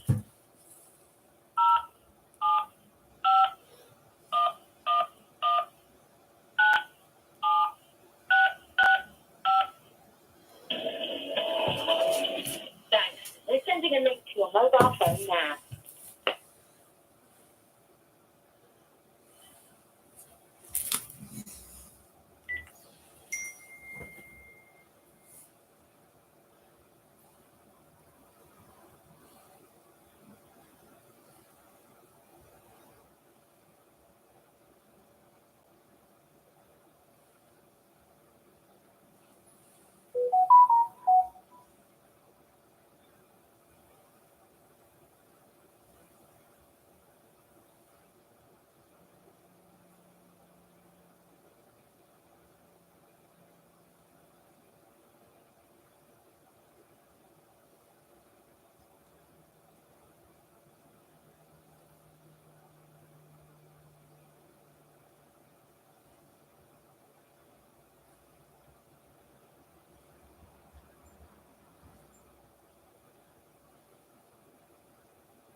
That's bullshit.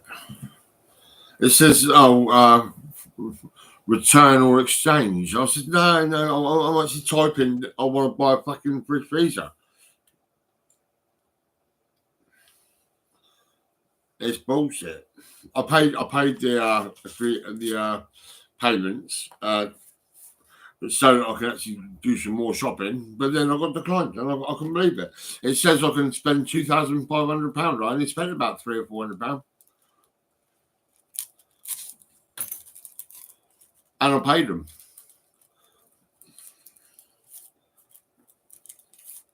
That's fucking crazy.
You got 8 minutes. Oh my God, 8 minutes.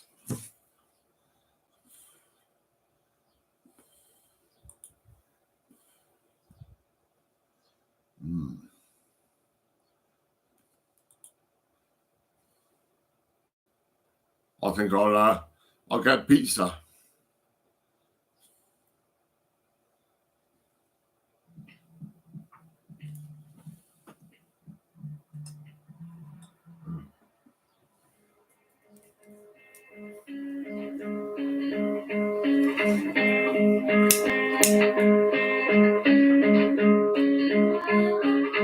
Goodbye, little pizza. I'm here on my own. L'émotion transparaît, même s'il disparaît, les larmes coulent comme le sang coule, c'est un même moule, et la solitude subit la même solitude, que tout le mur tient le mur, tu souffres du coup, Just a little bit of pizza. Like garbage. All on my own.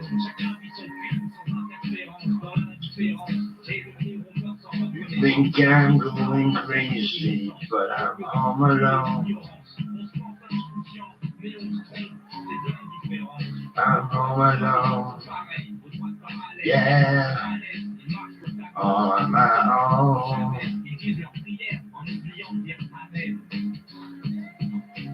When I'm eating pizza, I put down the phone. When I'm eating pizza, I'm home alone. Home alone. Eating pizza.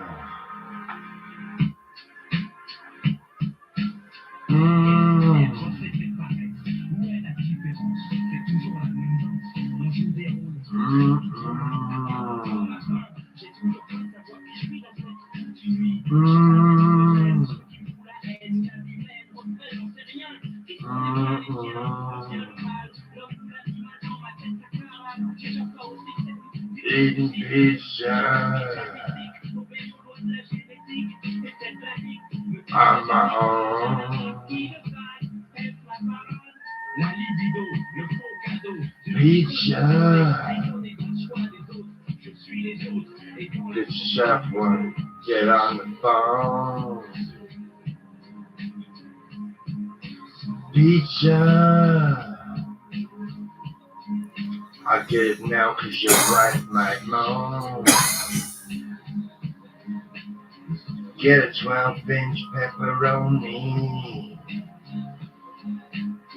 Maybe extra chili. If she's as cold as a bone. Yo, I'm home alone. I'm home alone.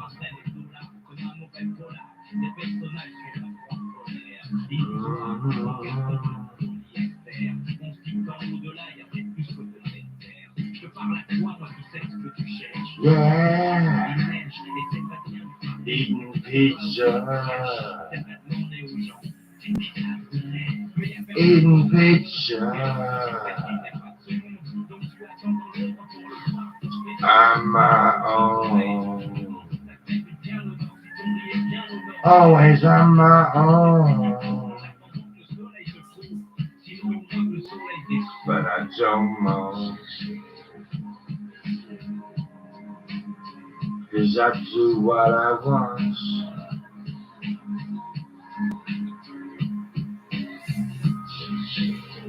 I'm looking at you. I'm looking at you. Yeah, I'm looking at you. Yeah, with my last bit of pizza. Home alone. With my last bit of pizza. I'm gonna go now, cause I gotta get on the phone. New York Giant, Frankie and Benny's Pizza. Yeah, a giant 10-inch. Bacon, pork, and beef. Yeah, oh yeah. That's the pizza. I'm going to play that tune again. I like that tune.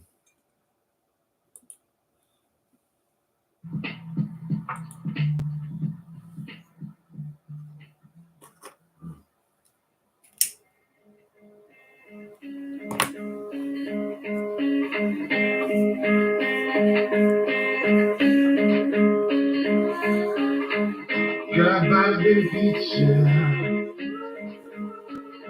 I'm here on my own.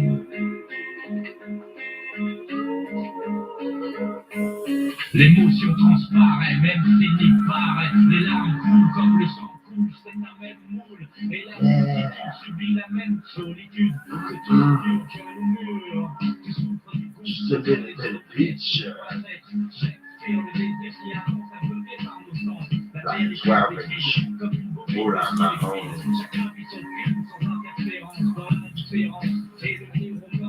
You think I'm going crazy, but I'm home alone. I'm home alone. Yeah, on my own.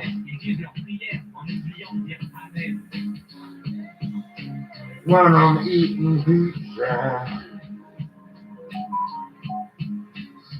I put down the phone. When I'm eating pizza, I'm home alone. Home alone. Eating pizza.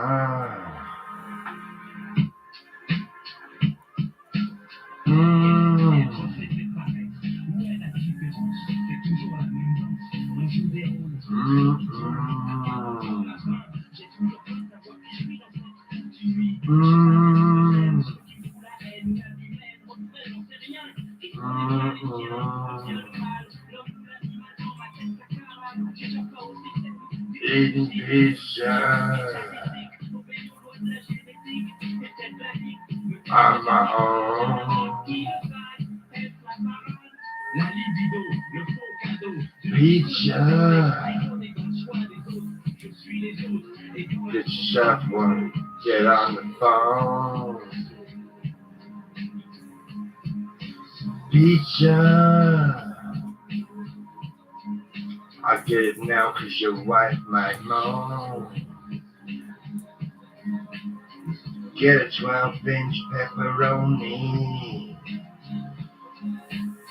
Maybe extra chili if she's as cold as a bone. Yo, I'm home alone. I'm home alone.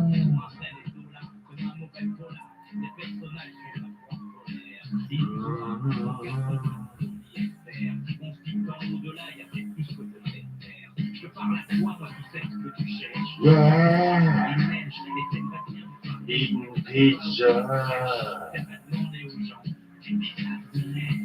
Eating pizza. On my own.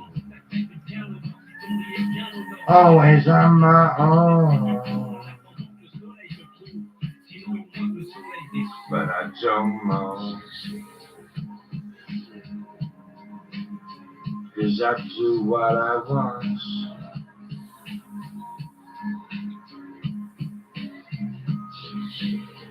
I'm looking at you. I'm looking at you. Yeah. I'm looking at you. Yeah. With my last bit of pizza. home alone with my last bit of pizza. I'm gonna go now, 'cause I gotta get on the phone.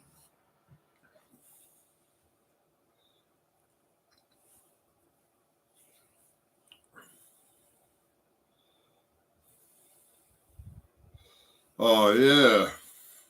One more time.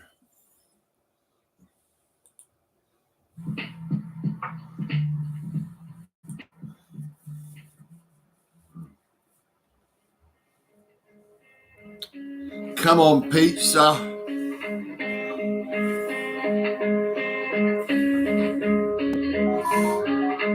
Gotta buy a bit of pizza.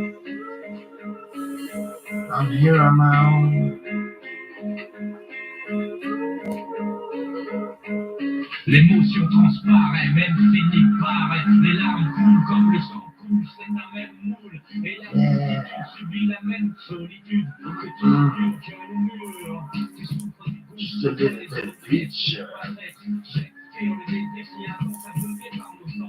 Like swappage. All on my own.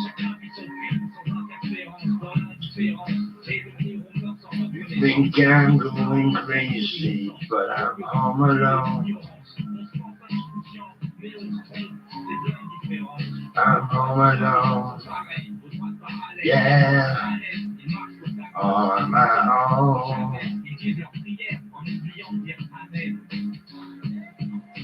When I'm eating pizza, I put down the phone. When I'm eating pizza, I'm home alone. Home alone. Eating pizza.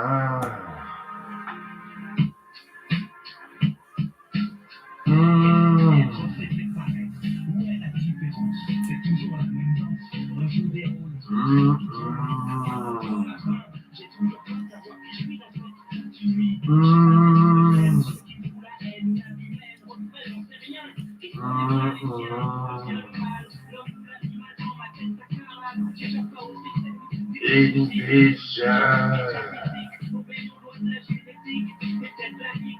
on my own.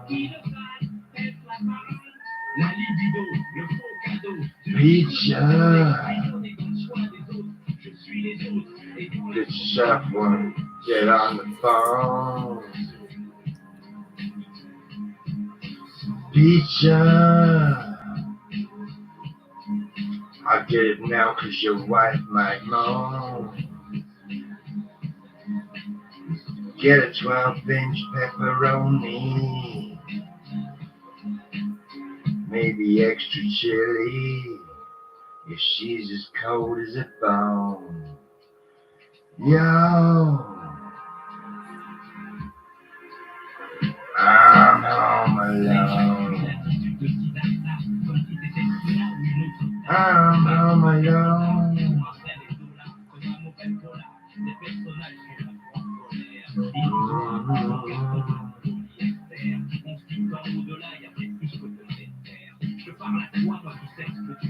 Yeah, eating pizza.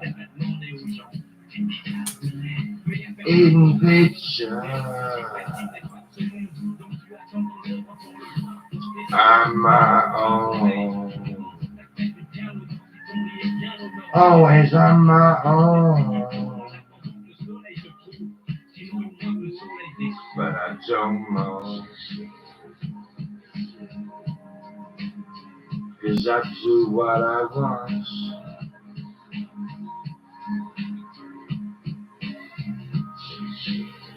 I'm looking at you.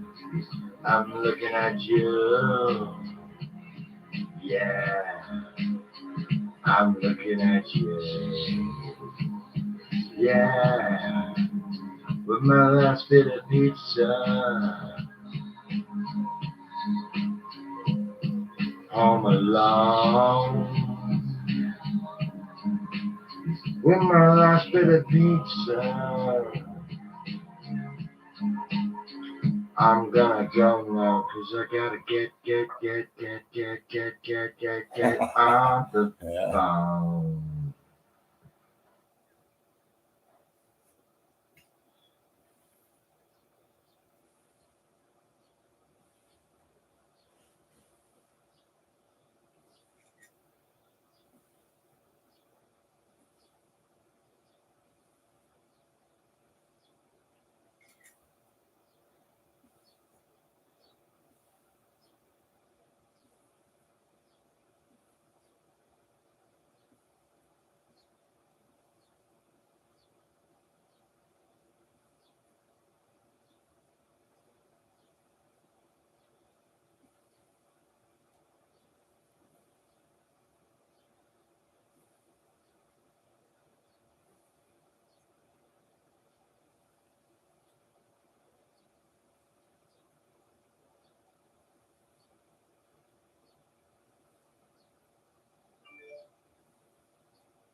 Well,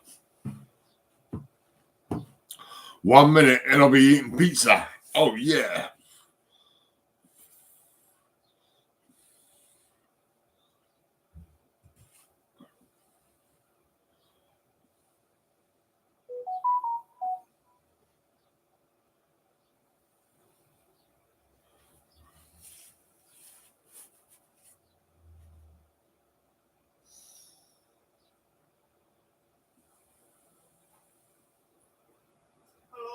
Hello, mate.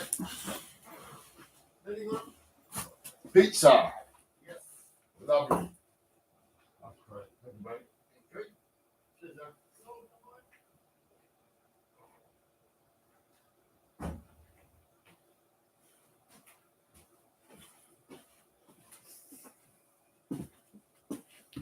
Oh. Oh, yeah.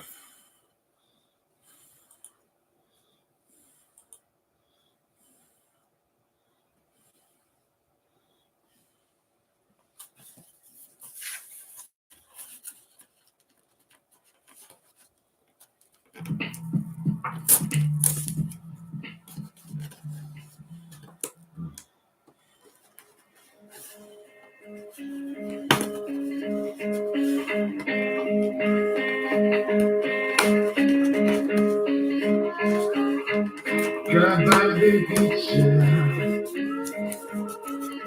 I'm here on my own.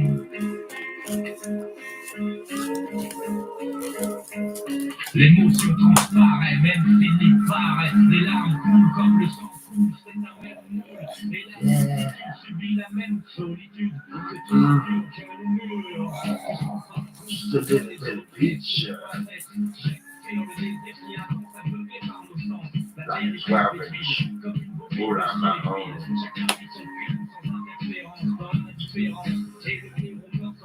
Think I'm going crazy, but I'm home alone.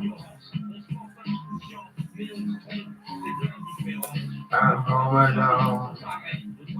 Yeah, on my own. When I'm eating pizza, I put down the phone. When I'm eating pizza, I'm home alone. Home alone. Eating pizza.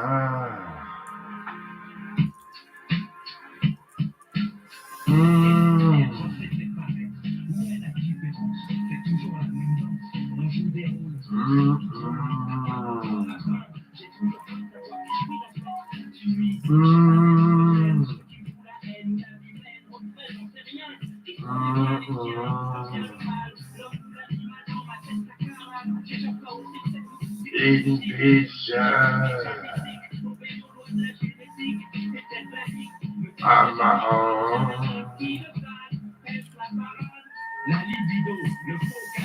Pizza.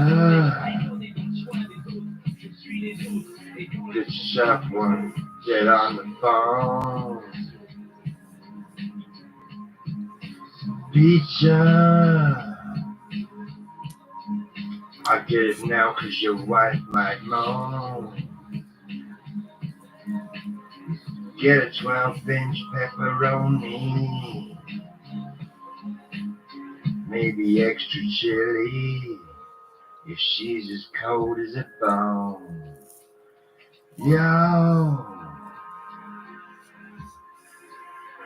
I'm home alone. I'm home alone.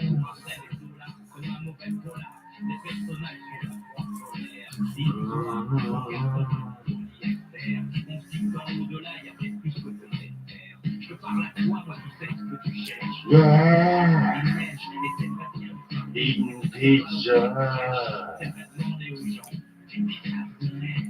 Eating pizza. On my own. Always on my own. But I don't know. 'Cause I do what I want.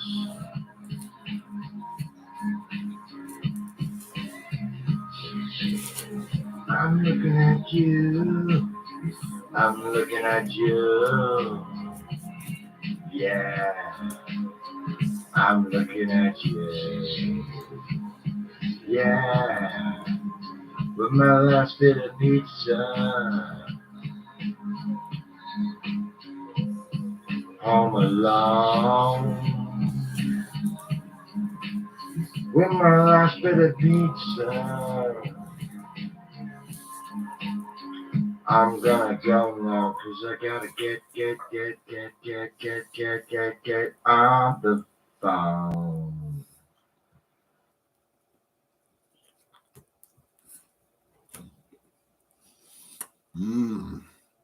It was lovely.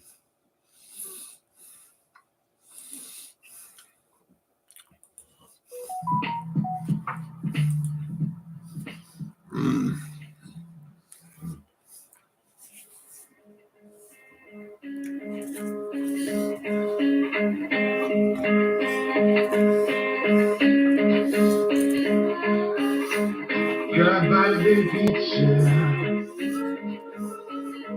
I'm here on my own.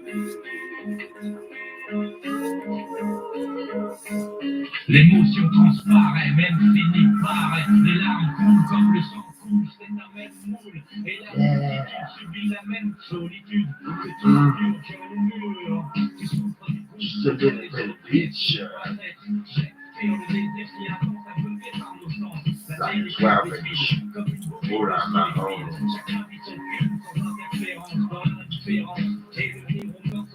Think I'm going crazy, but I'm home alone. I'm home alone. Yeah. All on my own.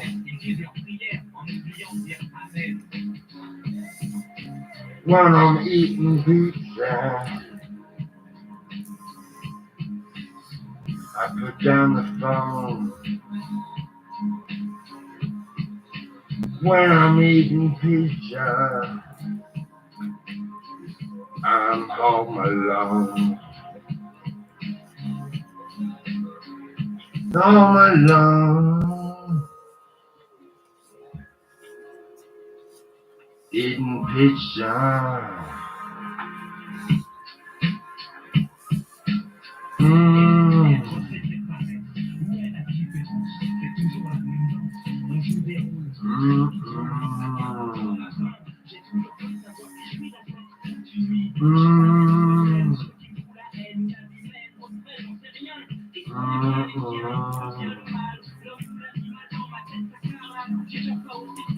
Eating pizza. On my own. Pizza. Get yourself one. Get on the phone. Pizza. I get it now 'cause your wife might moan. Get a 12-inch pepperoni. Maybe extra chili. If she's as cold as a bone. Yo. I'm home alone. I'm home alone.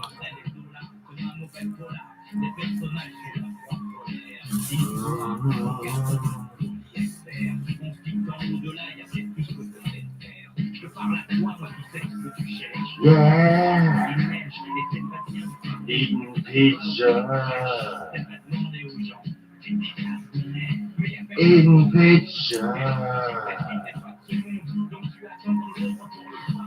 On my own. always on my own. But I don't know, 'cause I do what I want.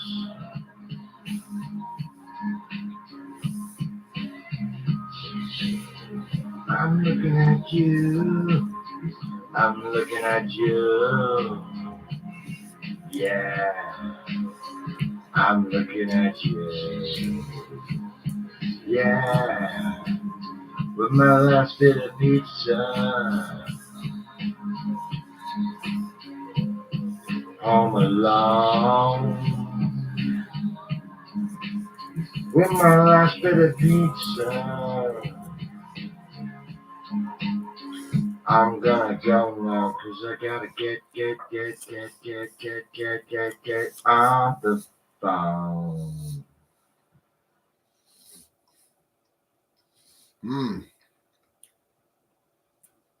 My last piece of pizza. Here it is, my last bit of pizza. It's right here. Mm. Mm.